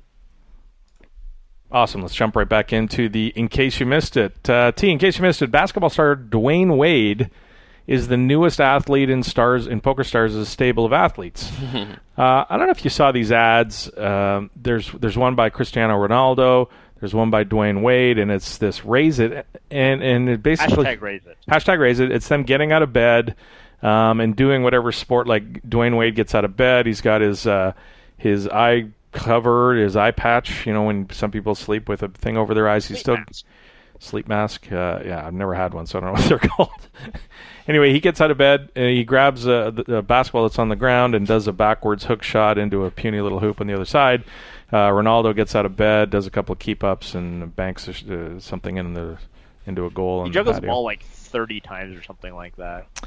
Which is most people they wake up, they can't remember how to operate their own coffee machine. We're supposed to believe that this is how this guy gets out of bed. Yeah. And it wasn't very, honestly, I want it to be good. I want it to like it. I like these guys. I love the interaction of sports and poker, the mainstream crossover. But yeah, they're surprisingly not good. Right. We've said when we like Stars commercials. Sure. I think they've done a really good job in the past. But yeah, these are sort of lame. They're not good. They really aren't. I think back to, remember the Full Tilt commercials they had? The one where Ivy came home from a long trip and he walks upstairs and his wife's sleeping with another guy, and he just turns around, totally stone-faced, and turns and walks the other way.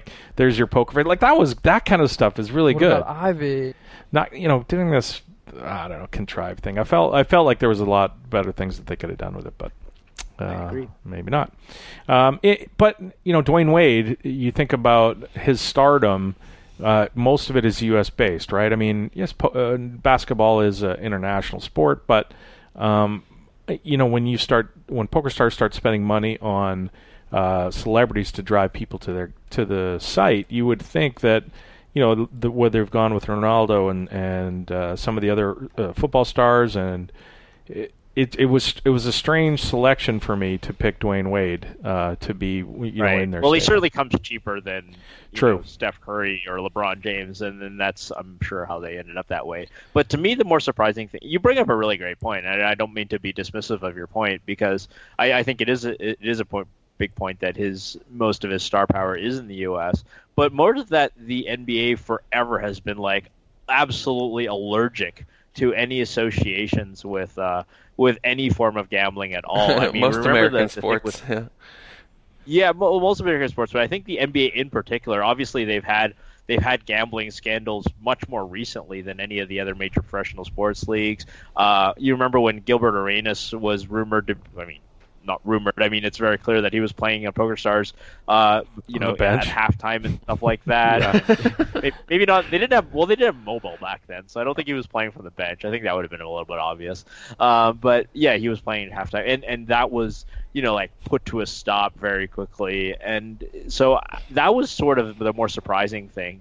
And I wouldn't be terribly surprised if there ended up being some issues with this particular affiliation, or maybe the NBA is softening a little bit, but they've historically been, of the big four leagues, I think the most sensitive about this sort of thing. I would say football. I would disagree. I think football's been more. Maybe it is football. Yeah. But you're right. The NBA under David football Stern is also the sport where the commentators will explicitly note the point spread, or they allude sort to of it. Wink, nudge around it when somebody is going for two. Yeah. So right. there's that aspect of it. It's always been such a in football. In the NFL, it's always been such a it's always been tied so much more strongly to the gambling world than basketball has. And basketball, like I said, it's seen sort of more scandal, at least a little bit more recently. So I'm surprised that the NBA specifically is worried about it. Well, I wouldn't expect an NFL player to sign a Stars deal anytime soon either. But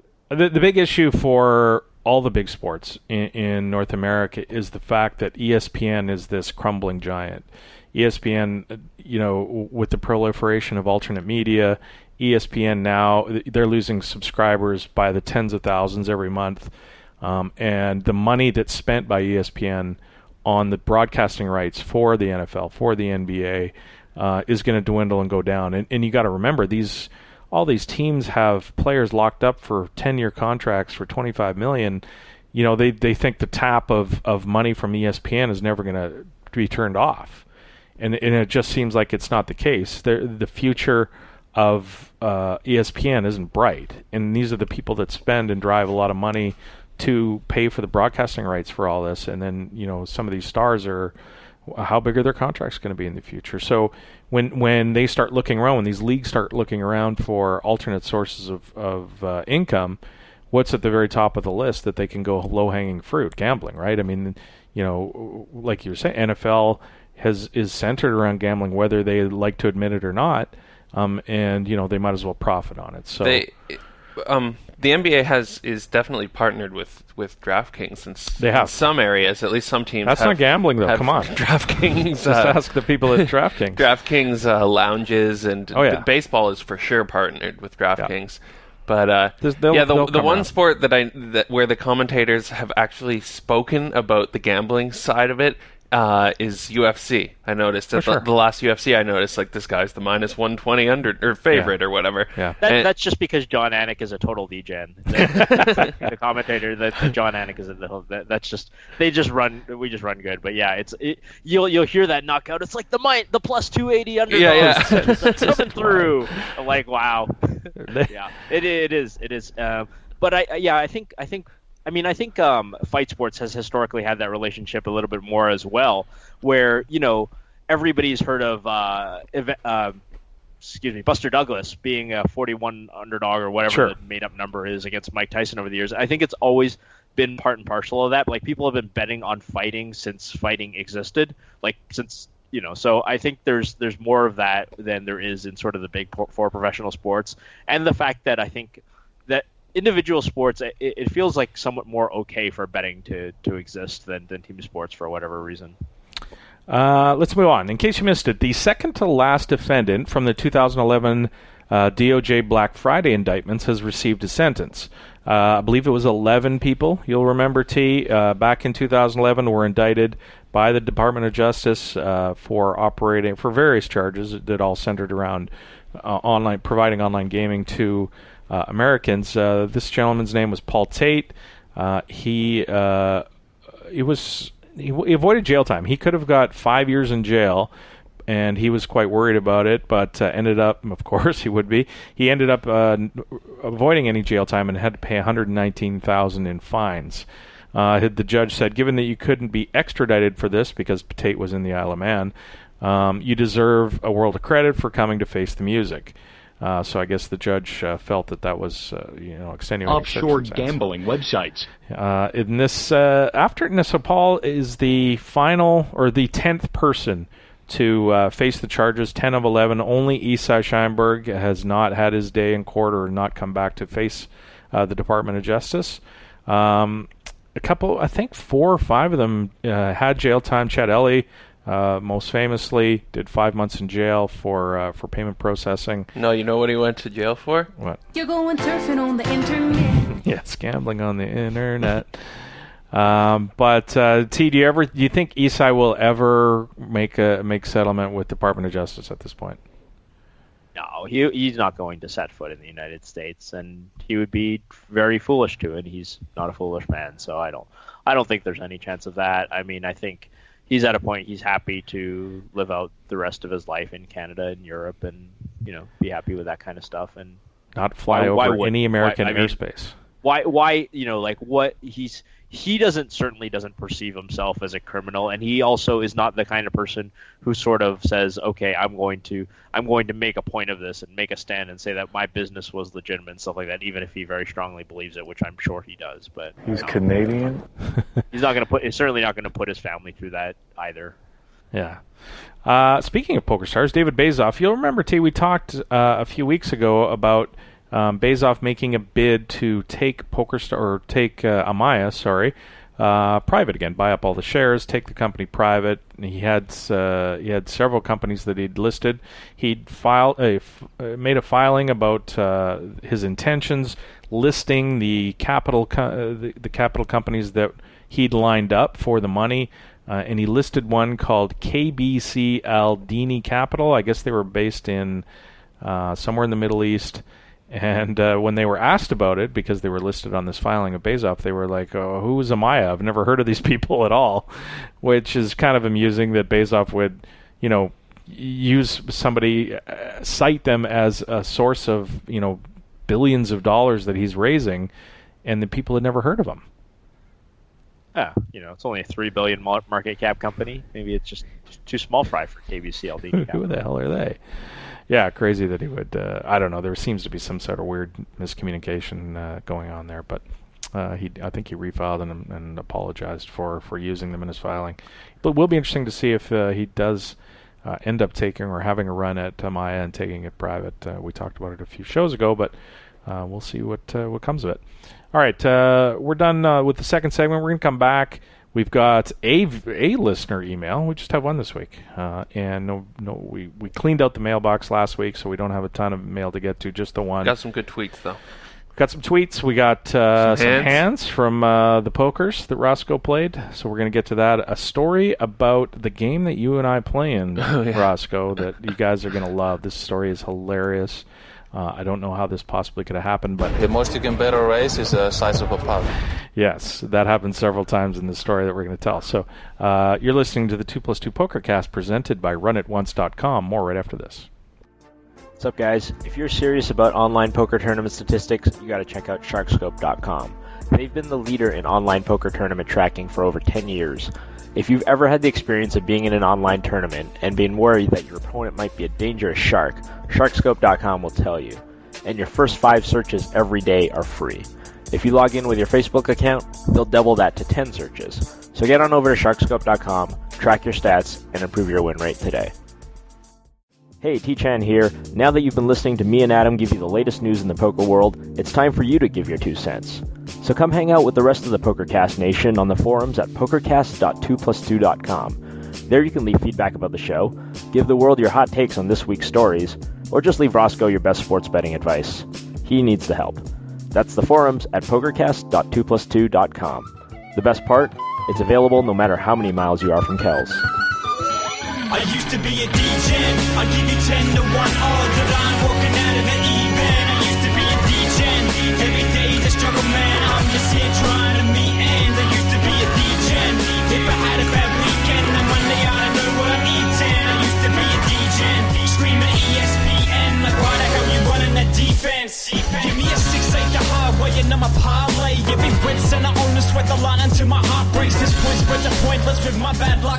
I just need a little help to run good like Pistorius. It's like I'm under the gun with Jack Spates and 3 and 4 best shots for all of my stacks. Man, I'm sick of grinding now. I'm bigger now, but like I'm fucking Tom Hanks staring at the screen. Eyes squarer than a box, man. I get it in like Flynn, but willing to be in casually. My bankroll taking a slide like Quinn Mallory. Call me a Degen because I got it in bad and took your money with 3 10s. You mad? Now family pots get raised up and juice keep running till that big all paid up. I guess and I stay stuck, man, until I find a shovel, dig myself out of trouble, put my body through the rubble. Be a Degen. I used to be a Degen. I used to be a Degen. I used to be a Degen. I used to be a Degen. Going on half my life. I made changes to make shit right. I used to be a Degen. Going on half my life. I made changes to make shit right. I used to be a Degen. I give you 10 to 1 odds that I'm walking out of it even. I used to be a Degen. Every day the struggle, man. I'm just here trying to meet ends. I used to be a Degen. If I had a bad weekend, then Monday I don't know what I'm eating. I used to be a Degen. Screaming ESPN like, why the hell you running that defense? On that 10-year downswing, well I copped a pound in the lock upon lock that was safe as houses. I'ma turn things round like a quarter's name. Long gone are the days that I burn a whole pay in a sitting. Got a tip about a toppy that just shit it didn't. Man, I should kill Craig Williams. Never should have listened to that man until straight back to the ATM without an ounce of guilt. Man, I bet on 2 flies on a wall if I think I'm getting overs. Probably why I'm broker than a homeless man on the street. I can't stand at the feet of a multi going down like a slam to its knees. I'm a piece of shit, but hold up, I ain't leaving here until my wallet stacked full of 50s like a Bowls Club and Knicks. And I'm fine angry because his dad gives away more cash to the cast than a telethon. I used to be a Degen. I used to be a Degen. I used to be a Degen. Going on half my life. I made changes to make shit right. I used to be a Degen. Going on half my life. I made changes to make shit right. I used to be a Degen. Welcome back to the 2plus2 Pokercast, presented by RunItOnce.com. That was a lot of fun. The mailbag was not full this week. We have one email we'll get to in a bit, but why don't we do some 140 or less? It's 140 characters. That's it. I love hashtags. I love all of them. Terrence Chan? It needs more than 140 characters to express itself. 140 or less. 140 or less. This is Mike McDonald, at Mike McDonald 69 Timex, of course, who's talking about traveling to the GPL finals. The GPL finals are on right now. Hopefully one day when poker is fully sportified, crossing the border will be easier. Hashtag GPL finals. He takes a screenshot of the customs form that they had to fill out. Where are you traveling? Vegas. What's the purpose of your trip? Work. What do you do for work? I play poker professionally. Do you make money? Do you make good money at that? Sometimes. It's not like a normal job where you have a steady paycheck. How much are you traveling with? Roughly $700 US. How will you afford the buy-in with that kind of money? My buy-in has already been taken care of. What do you mean? By who? So, and this is funny because he is basically just transcribing his discussion with the customs agent. And if you were a poker player and you had all traveled between the U.S. and Canada or anywhere in Europe, you've been through this song and dance a million times. And it's almost like I've got it completely memorized now when I have this discussion with the U.S. Customs agent because it always is exactly the same T. You declared yourself as a professional poker player? No, I don't. I say I was going to say that was the part that surprised me. I sort of avoid that sort of mention. I mean, back when I actually was, it was a little bit harder, but now I don't say that anymore. But yeah, it is an interesting thing. You just go through that over and over. They ask the kind of, it immediately goes to how much cash are you carrying? Right. No question about it. And then how are you going to play? How much is the buy-in? 10,000. How are you going to play? I've wired the money, or somebody down there has money for me. What? That doesn't make any sense. And I know you've had some sort of asterisk next to your name because you've been backroomed a few times with customs. You seem to get the shakedown. Yeah, I mean, luckily it's been good lately. I'm sure Timex has had similar experience. I mean, he travels a lot to I think he travels to the U.S. probably less because I think he doesn't like to play U.S.-based tournaments because of the 30% tax situation. I think he's on Team Adam with respect to that one. But yeah, he goes on. I'll pick it up from here. It says, so he gets asked how much money he has. It says $700, and the custom agent says, how are you going to afford the buy-in with that kind of money? And he says, my buy-in's already been taken care of. And he says, by who? An employer, I guess. Who's that? The Global Poker League? And the agent asks, where are they located? And he says, that's a good question. I believe Malta. How much money did you make last year? And then Timex answers him. And then the guy says, why in the world are you letting someone else take a piece of the pie if you've got so much money, X dollars? He says, they don't take anything. And he says, why are they paying your buy-in? Sort of the same reason the PGA plays Tiger Woods, I guess. It's weird. I basically just decided to play much lower stakes than I like to in exchange for no downside. The agent says, I don't get it. Have a nice trip. It's kind of a fun story because, I mean, it's a good story because it doesn't end with Timex spending 12 hours in a back room and getting sent back to Canada like could have happened. Oh, yeah. Which is literally just happened to me. I mean, I spent 4 hours at the border and was told, no, I don't believe your story and I don't like your face, so go home. So that didn't happen, so that's good. But I mean, Mike's sort of saying, yeah, one day when we sportify poker, these conversations will make sense. It'll sort of be like, if I go across, if you're I'm sure the days where your brother crossed the border and you said he was a professional hockey player playing for the such and such of the whatever hockey league, it was a lot easier for him than being Indeed. Timex and saying that you're playing in the Global Local Poker League finals. Yeah, it'll be, look, it's Timex coming. Hey, Timex. Mm-hmm. One day. The next one is David Lappin, who tweets, Baazov immediately followed up by saying that... Well, there was the first tweet that said, by Gaming Intelligence, I guess is a gaming reporter, that said Baazov says he was the victim of fake financing commitment letter, Gaming Intelligence. Right. And he basically says Baazov immediately followed up by saying that a bid is back on track now, and Nigerian Prince is apparently stepping up at the money, which is good humor indeed. All right, moving on. Eric Seidel, at Eric_Seidel, overheard on Subway, hey, that guy's a poker player. No, he's not. He is. Oh, well, that's why he's riding the subway. I'm not sure if that's not really a put down, riding the subway. Everybody in New York rides City, the subway in New York City. Like it makes sense. Faster. Not only faster, but you don't have to pay $75 to park your car when you go into. I think have I told you, Terrence, the story about visiting my friend in New York? So, of course, parking in New York is famously ridiculously expensive. It's no exaggeration, $7,500 a day to park there. And my buddy worked at Salomon Brothers. Went and visited him, hung out with him. His roommate also worked at Salomon Brothers. Sorry, not his roommate. His friend also worked at Salomon Brothers, but lived outside of downtown core. So he'd come in, and instead of paying $100 for parking, this is a while ago. This is probably 15, 20 years ago.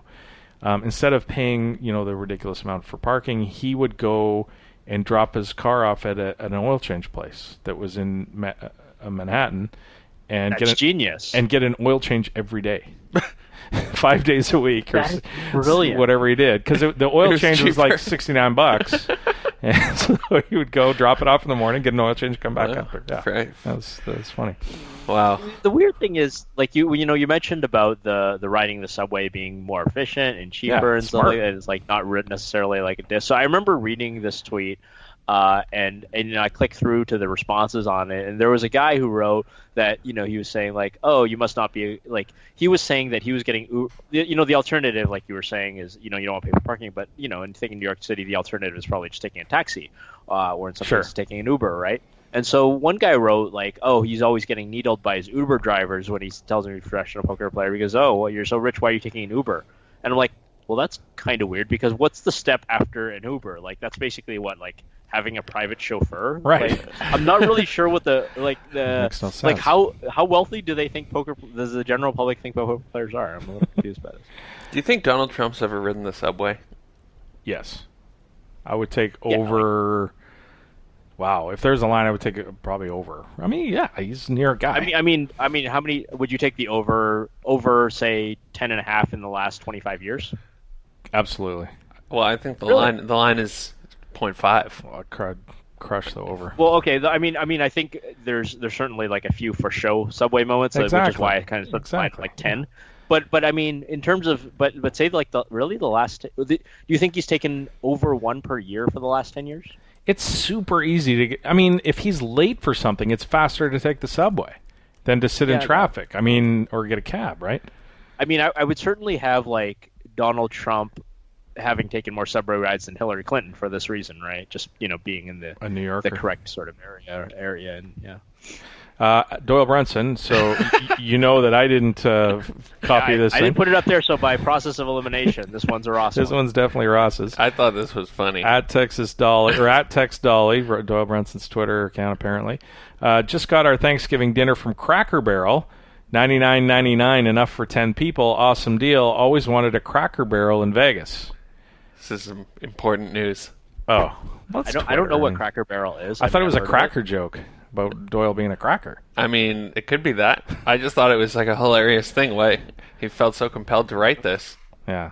Cracker Barrel Old Country Store Incorporated is an American chain of combined restaurant and gift stores with a Southern country theme. You don't know what Cracker Barrel is? I've never heard of Cracker. Well, I've never. That explains nothing to me. I've never seen one. There's a Cracker I just thought Barrel. It was a restaurant based on this tweet. It's this weird hybrid place where you can get food. It's hard to explain, but I'm surprised you guys have never seen it. Its headquarters is somewhere Lebanon, south. Tennessee. Yeah, indeed. I think there's one in Vancouver actually, or in a mall. Let's get to the mailbag. Okay. And now. That right there is the mail. Now let's talk about the mail. Can we talk about the mail, please, Mac? I'm dying to talk about the mail with you all day, okay?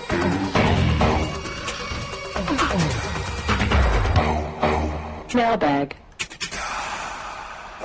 Email number 1. DM writes, "Hey Adam, T, and Ross, I'm an LA poker dealer and have long wanted to ask you three, why is it that limit hold'em poker players have the highest percentage of miserable gobshites of any game? So many are somewhere in the spectrum of sullenly silent to card throwing, curse hurling, blaming the dealer ragists, from 2-4 through 20-40 all the way to 100-200. At the high roller no limit games, I've never seen the like. A majority of limit players just seem to despise dealers and kind of hate the game as well. Any insights? Cheers for the show, guys. Often wishing I lived in Kells." It's an excellent point.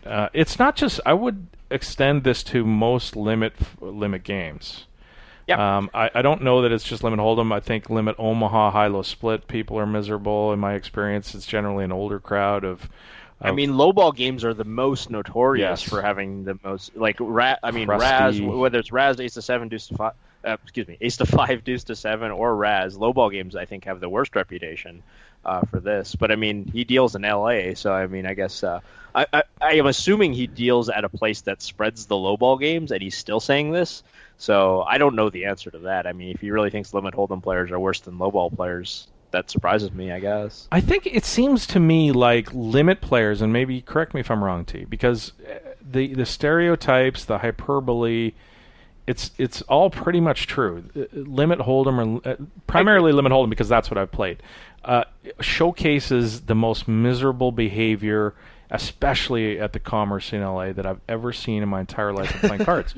People will spit on the cards, hand them back to the dealer, call dealers every swear word in every different language. They'll stare at them and hand the cards back one at a time. They'll throw cards at them all the time. That's constant, right into the chest. So the question is: boom. Is this a limit hold'em thing? Okay, or limited poker thing, or is it an LA thing? Right, because you have these two conflicting things where LA is still kind of LA is the place where the most limit hold'em live is played in the world by far. But here's my theory. And it also happens to be the place where the people are the most miserable shitheads, right? And that this behavior is tolerated. Here's my theory on it. Limit Hold'em people don't give a shit about showing their rage, about giving off information on how they're feeling. When you're playing No Limit Hold'em, especially deeper, bigger, you want to stay in control of your emotions. You don't want to convey to the table that you're totally on super upside down tilt. I mean, there's some sort of value that you place to misleading the table and inferno tilt. You're placing a value on your state of mind, to some degree, because you feel like when you're playing No Limit Hold'em, if you're on super upside down crazy tilt, it's gonna affect how people play against you. In Limit Hold'em, it doesn't matter. Yeah, that's a good theory, and that's not one that I thought of. I'll add two more. The first one is sort of demographics. Is that a lot of people who play Limit Hold'em are people who have been playing poker for a long time, and as we know, this game tends to, by this game I mean poker, jades people, and so the more that they play, the worse their behavior gets. You got a lot of people in these, I think especially in like the middle limits, who are just kind of lifetime losers and lifetime break-even players, or struggling pros who are just grinding out enough to make the rent money, and really, like, every bad beat really matters to them, and that's why they behave like shitty people when they get sucked out on. So that's my theory number one. Whereas you've got more No Limit Hold'em players who are sort of in their 20s, they're studious players. They're sort of like these guys that Eric talked about before. They might not have a whole lot of personality, but that sort of goes both ways. They don't have the sort of the passion and the fun about it, but they're also not raging dickheads, whenever they take a bad beat or when things don't quite go their way. So my first theory is sort of demographic, and the second part of that theory is just that you get drawn out a lot more in limit games by their very nature, right? Like if you're playing No Limit Hold'em and you've just kind of got like a 9-high flush draw and a guy bombs it at you, you fold. But in Limit Hold'em, of course, you call. Sometimes you make it. You get there. On the flop, you might call just for backdoors or whatever, and you make runner. And so the bad beats accumulate a lot more, especially in the stud games. You mentioned Omaha 8 or better. So there's all these sort of times where you can you've got ace deuce 3-4 and the flop comes 5-6 whatever, and it just comes out queen, and you end up getting none of the pot, and you're just you're angry at that. In low ball, you can start like 2-2 3-4-7 and brick, and that drives you crazy. So these things happen with a much greater frequency than they do in No Limit Hold'em, where in No Limit Hold'em, maybe you get like aces against kings all in pre, and then like a king spikes, and then you're pissed off for the whole night. But you don't get the frequency of, oh my god, like that's 6 in a row or whatever, bad beats in a row. That just simply doesn't happen in No Limit. It happens all the time in basically every variant of Limit Poker, because that's the nature of Limit Poker. So those are my explanations. I don't know if they're valid. I also don't know. I mean, you also, we're talking about an LA poker dealer. And if there's anybody out there who has the patience of saints, it's a professional poker dealer in the city of Los Angeles, because no mere mortal can do that job. You just have to have tremendous patience. What's the worst thing you've seen in those games? I don't know what the worst thing. It's just like I can't think of a story that is just off the charts raging, but it's just consistently bad, right? Like I can't think of anything. Do you have saw someone get stabbed? I guess doesn't have to do with the dealer. I did, but that was in Vancouver, and it didn't really have. It wasn't a Limit Hold'em game, in fairness.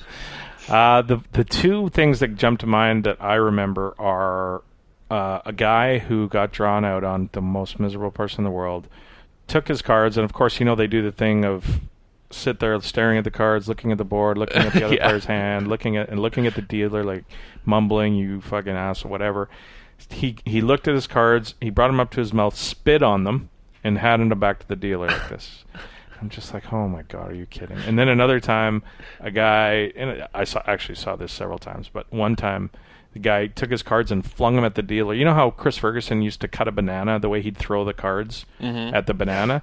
That's how this guy, he wrist flicked them right in the guy's face. Oh my god. Full speed, like cutting banana speed. Assault. It was assault, yeah. And they both got zero penalty, by the way, for those horrific actions. Of course, because it's LA, and the culture there is atrociously bad with respect to player behavior, protecting the dealers. I've never seen anything quite that bad. The Commerce is a beautiful place.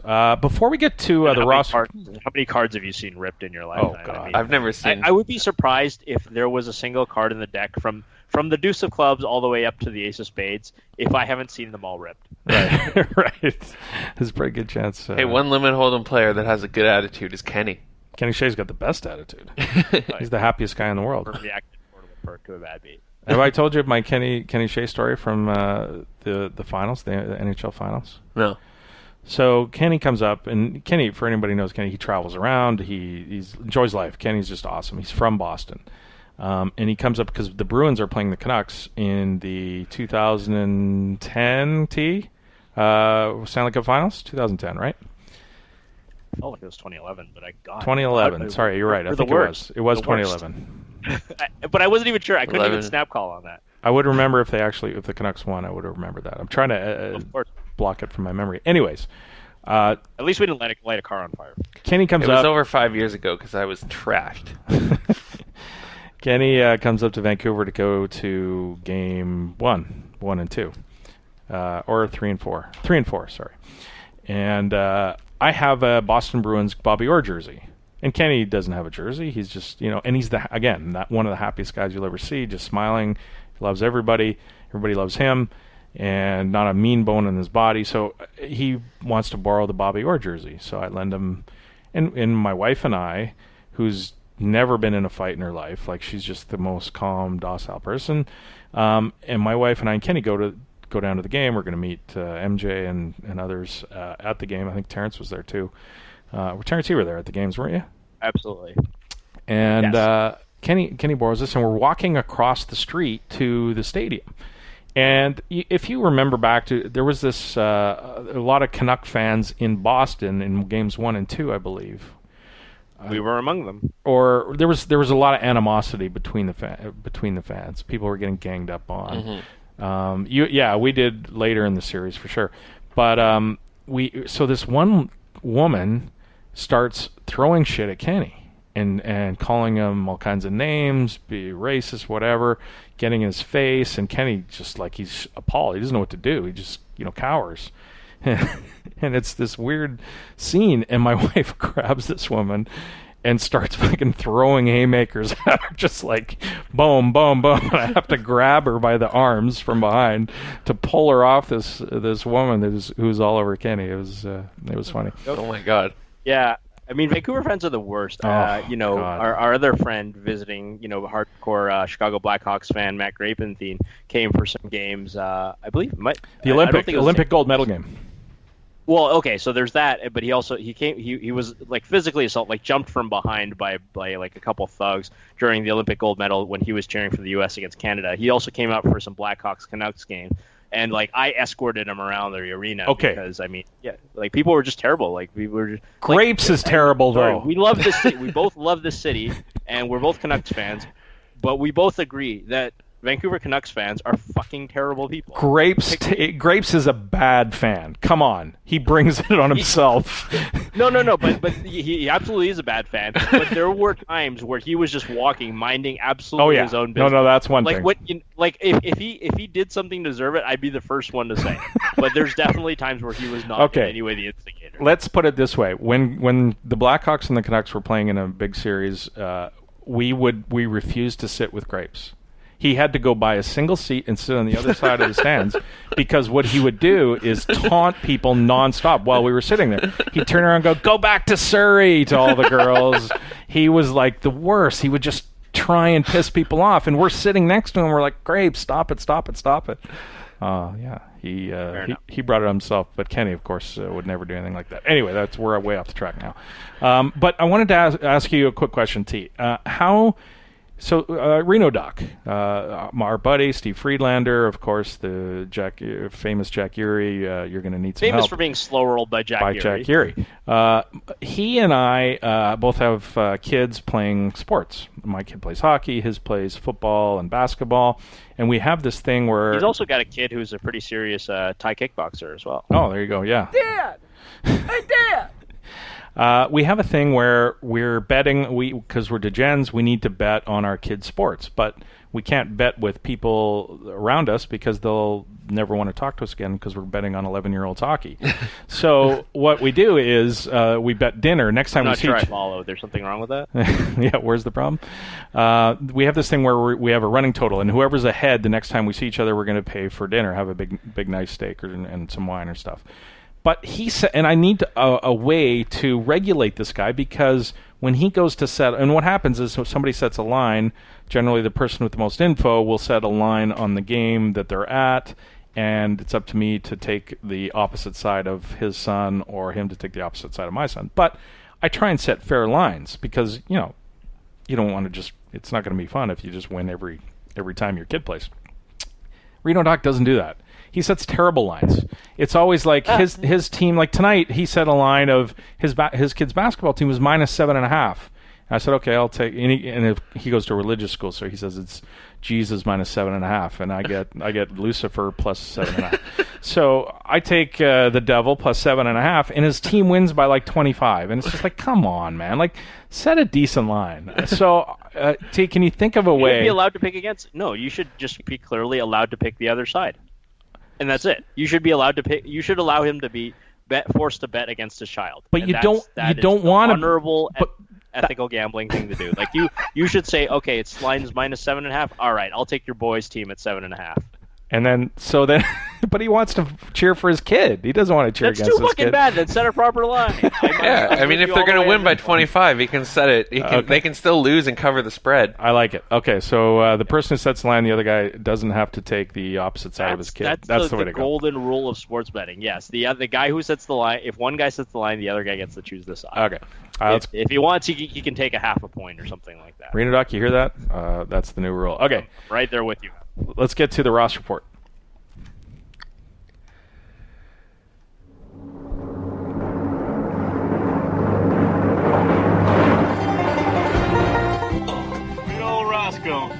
Sure glad he's all right.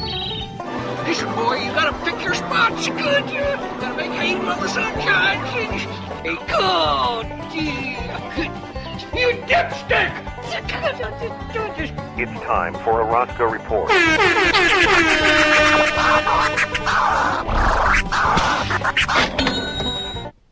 All right, Roscoe is back playing the pokers. This is the 1-2 PLO game. It's a 1-2 with a $5 bring-in. But the blinds are 1-2, and it's a heck of a poker game. I can't really explain in words how good this game is. Despite the fact that you guys keep talking about it, nobody's shown up and made the game tougher yet. It's no, it can be tough. There can be bad lineups, but there can also be amazing lineups where there's 50, 60,000 on the table in a 1-2 game, and you're just like, what the heck is going on here?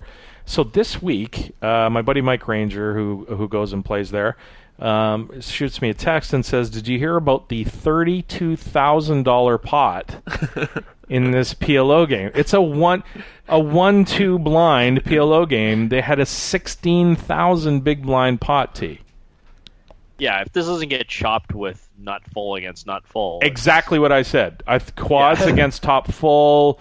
Did we have... No. Literally, like, quads against top full almost doesn't get it. It doesn't get it in, right? It has to be both guys with top full, like, because that's sort of the only way that all that money can go. I think the other way it can happen is on the turn, clear top set versus super redraw where it's 50-50. Like, I can see people getting a dick waving contest. I've got top set.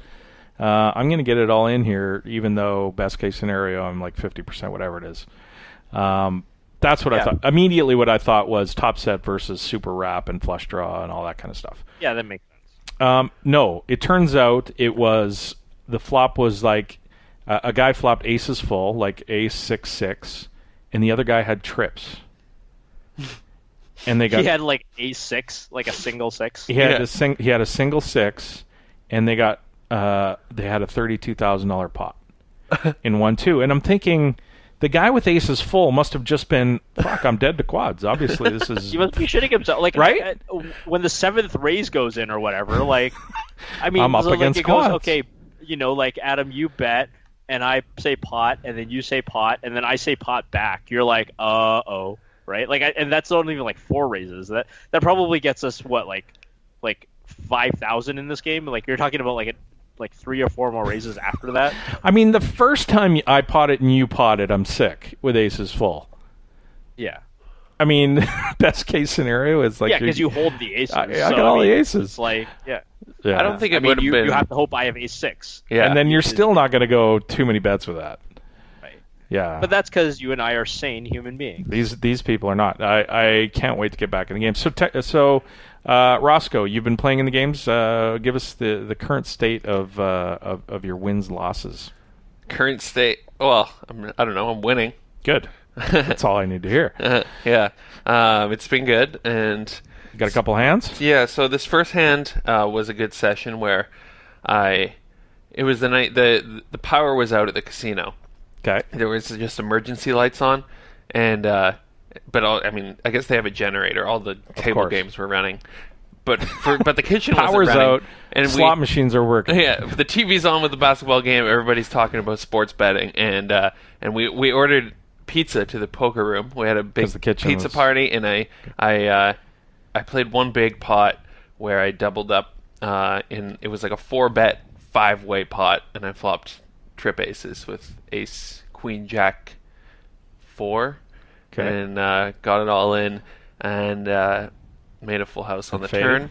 Cool. And won that big pot. So I have 2.5K behind, and there's a new guy on my left, and he's fairly young, fairly tight. And I'm on the button with king 4-8 with 2 diamonds. King high diamonds? Yes, king high. Okay. And so it's limp to me. 2 people limp to me. I make it 25. The guy on my direct left in the small blind makes it 90. The limpers fold, and I call. Okay. Now the flop is 9-8-3 with a flush draw. With diamonds. So you have the king... You have the king high flush draw, middle pair, and 2 kings. Yes. Okay. So he checks to me after 3 betting. Right. And I bet 100 into about 180. So that board's interesting. 9-8-3 with a flush draw. Terrence, that board is going to hit a fair amount. I feel like a fair amount of 3 betting ranges. Like in the small blind 3 betting ranges. Hit a lot more. I think it hits a lot more calling the 3-bet ranges. No, it does. Right? Like, so, yeah, a lot it does, big but draws. I'm saying it's not super clean where you can just barrel here if you're Ross, no matter what your hand is. Obviously, he's got a decent hand in this flop, but I'm just saying, in general, when you get checks to here, even though that the guy 3-bets you and a good part of his range is aces, there's also a bunch of his range that is 8-9-10 jack or 9-10 jack queen or some hand where he's 100%. Going for a check If we expect the small blind to be a thinking player, right. Then we definitely don't just want to barrel off. Right. Of course. That was my point. If we don't think he's a thinking player, then of course, by all means, we can play this unbalanced strategy where we just bet. Okay, so flop come again, 9-8-3, 2 diamonds. You have king 4-8 with the king high diamond draw. Mm-hmm. He checks to you, and you. I bet 100. So yeah, well, I think he is a thinking player, and that's why I thought it was weird that he 3-bet and then checked.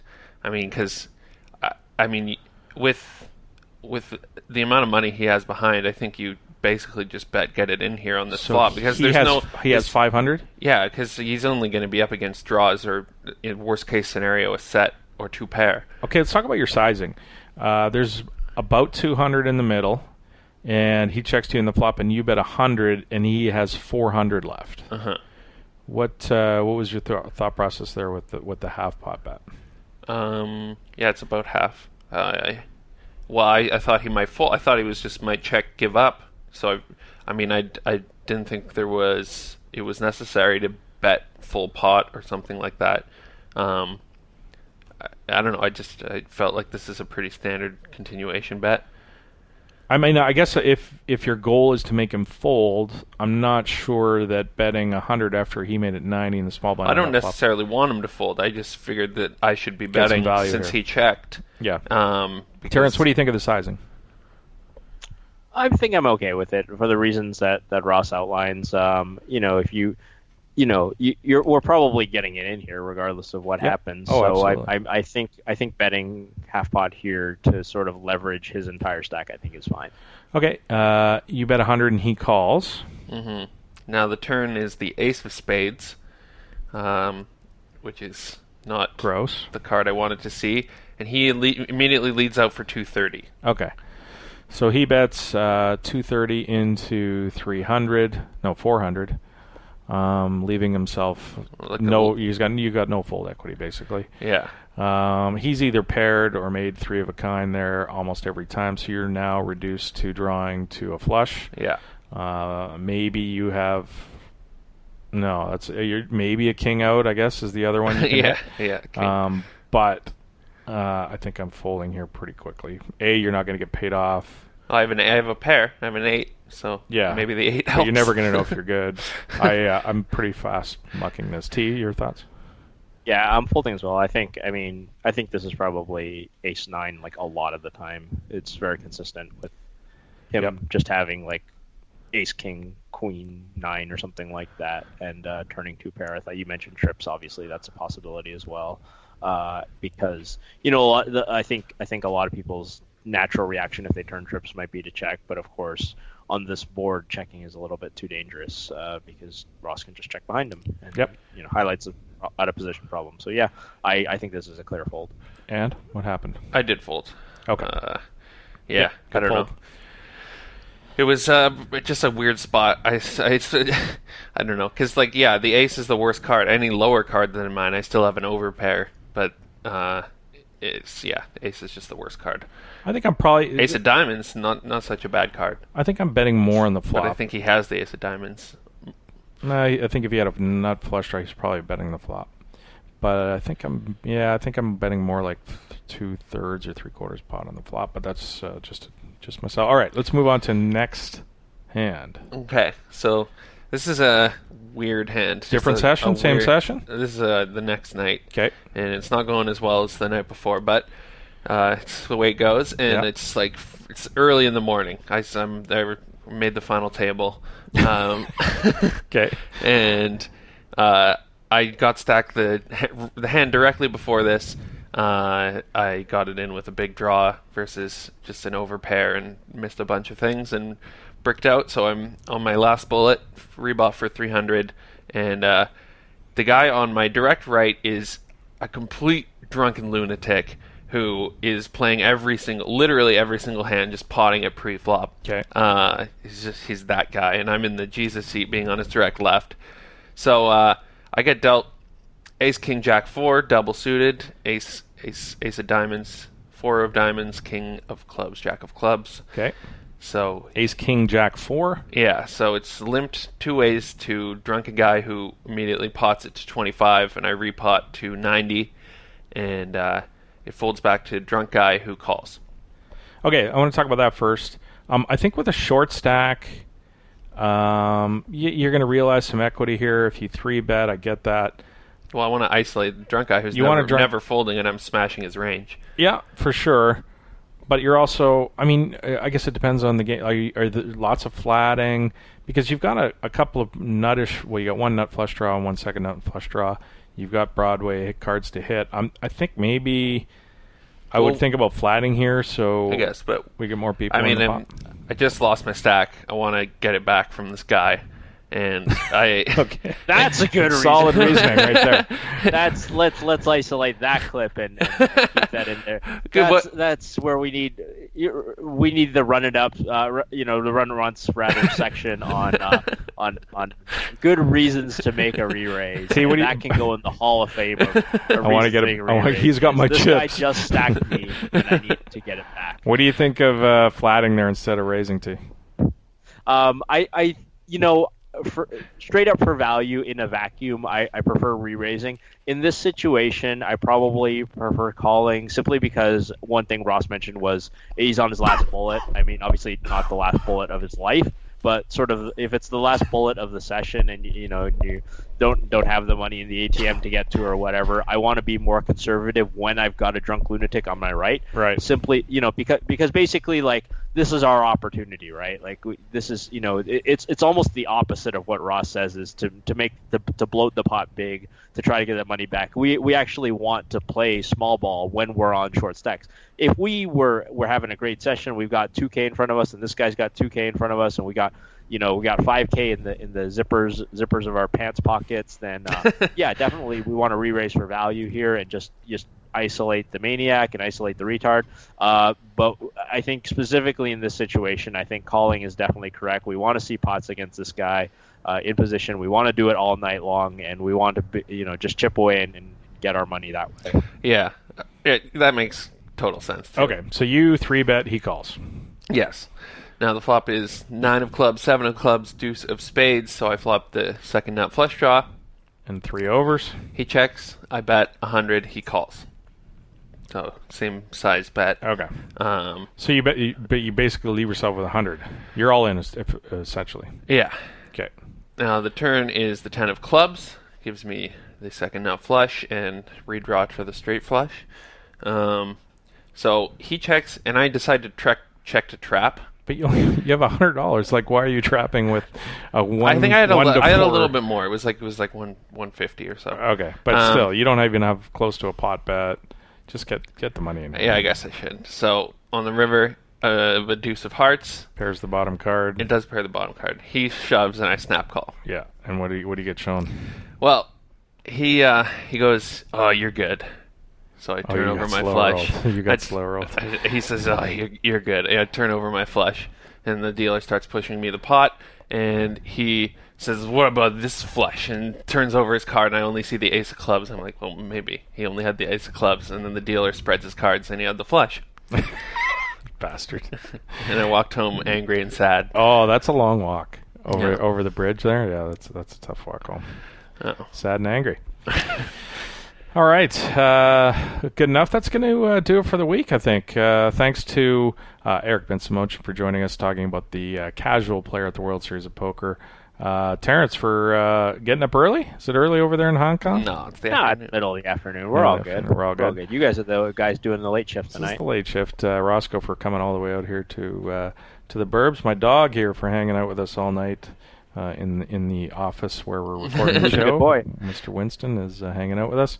And to you for listening to the show each week, much appreciated. Our mailbag is empty. Please send an email, a question, an anecdote, a Degen story. Our voicemail is back in action. It died for a couple of days. We've renewed it. Yeah, we're back, and we're going to do some live call-ins. We're going to try this and see if it'll work. Yeah. Maybe we'll try it next week as well. And rate and review us on iTunes, please. We need. iTunes shows us no love, and we need your love to reach or expand our listenership. Indeed. Even though we care about you the most, secretly. You're our favorite, but... You right there, you listening, our favorite. Yeah, indeed. Right, in your earbuds. All right. Cool. T, you're flying to Thailand next week. We're going to do a show either before or after next Monday. Is that right? Happy to do it anytime you come calling, and yeah, I got all the time in the world. Nobody's going to be punching me in the face this week. Awesome. All right. Thanks to everybody for listening. We'll talk to you next week.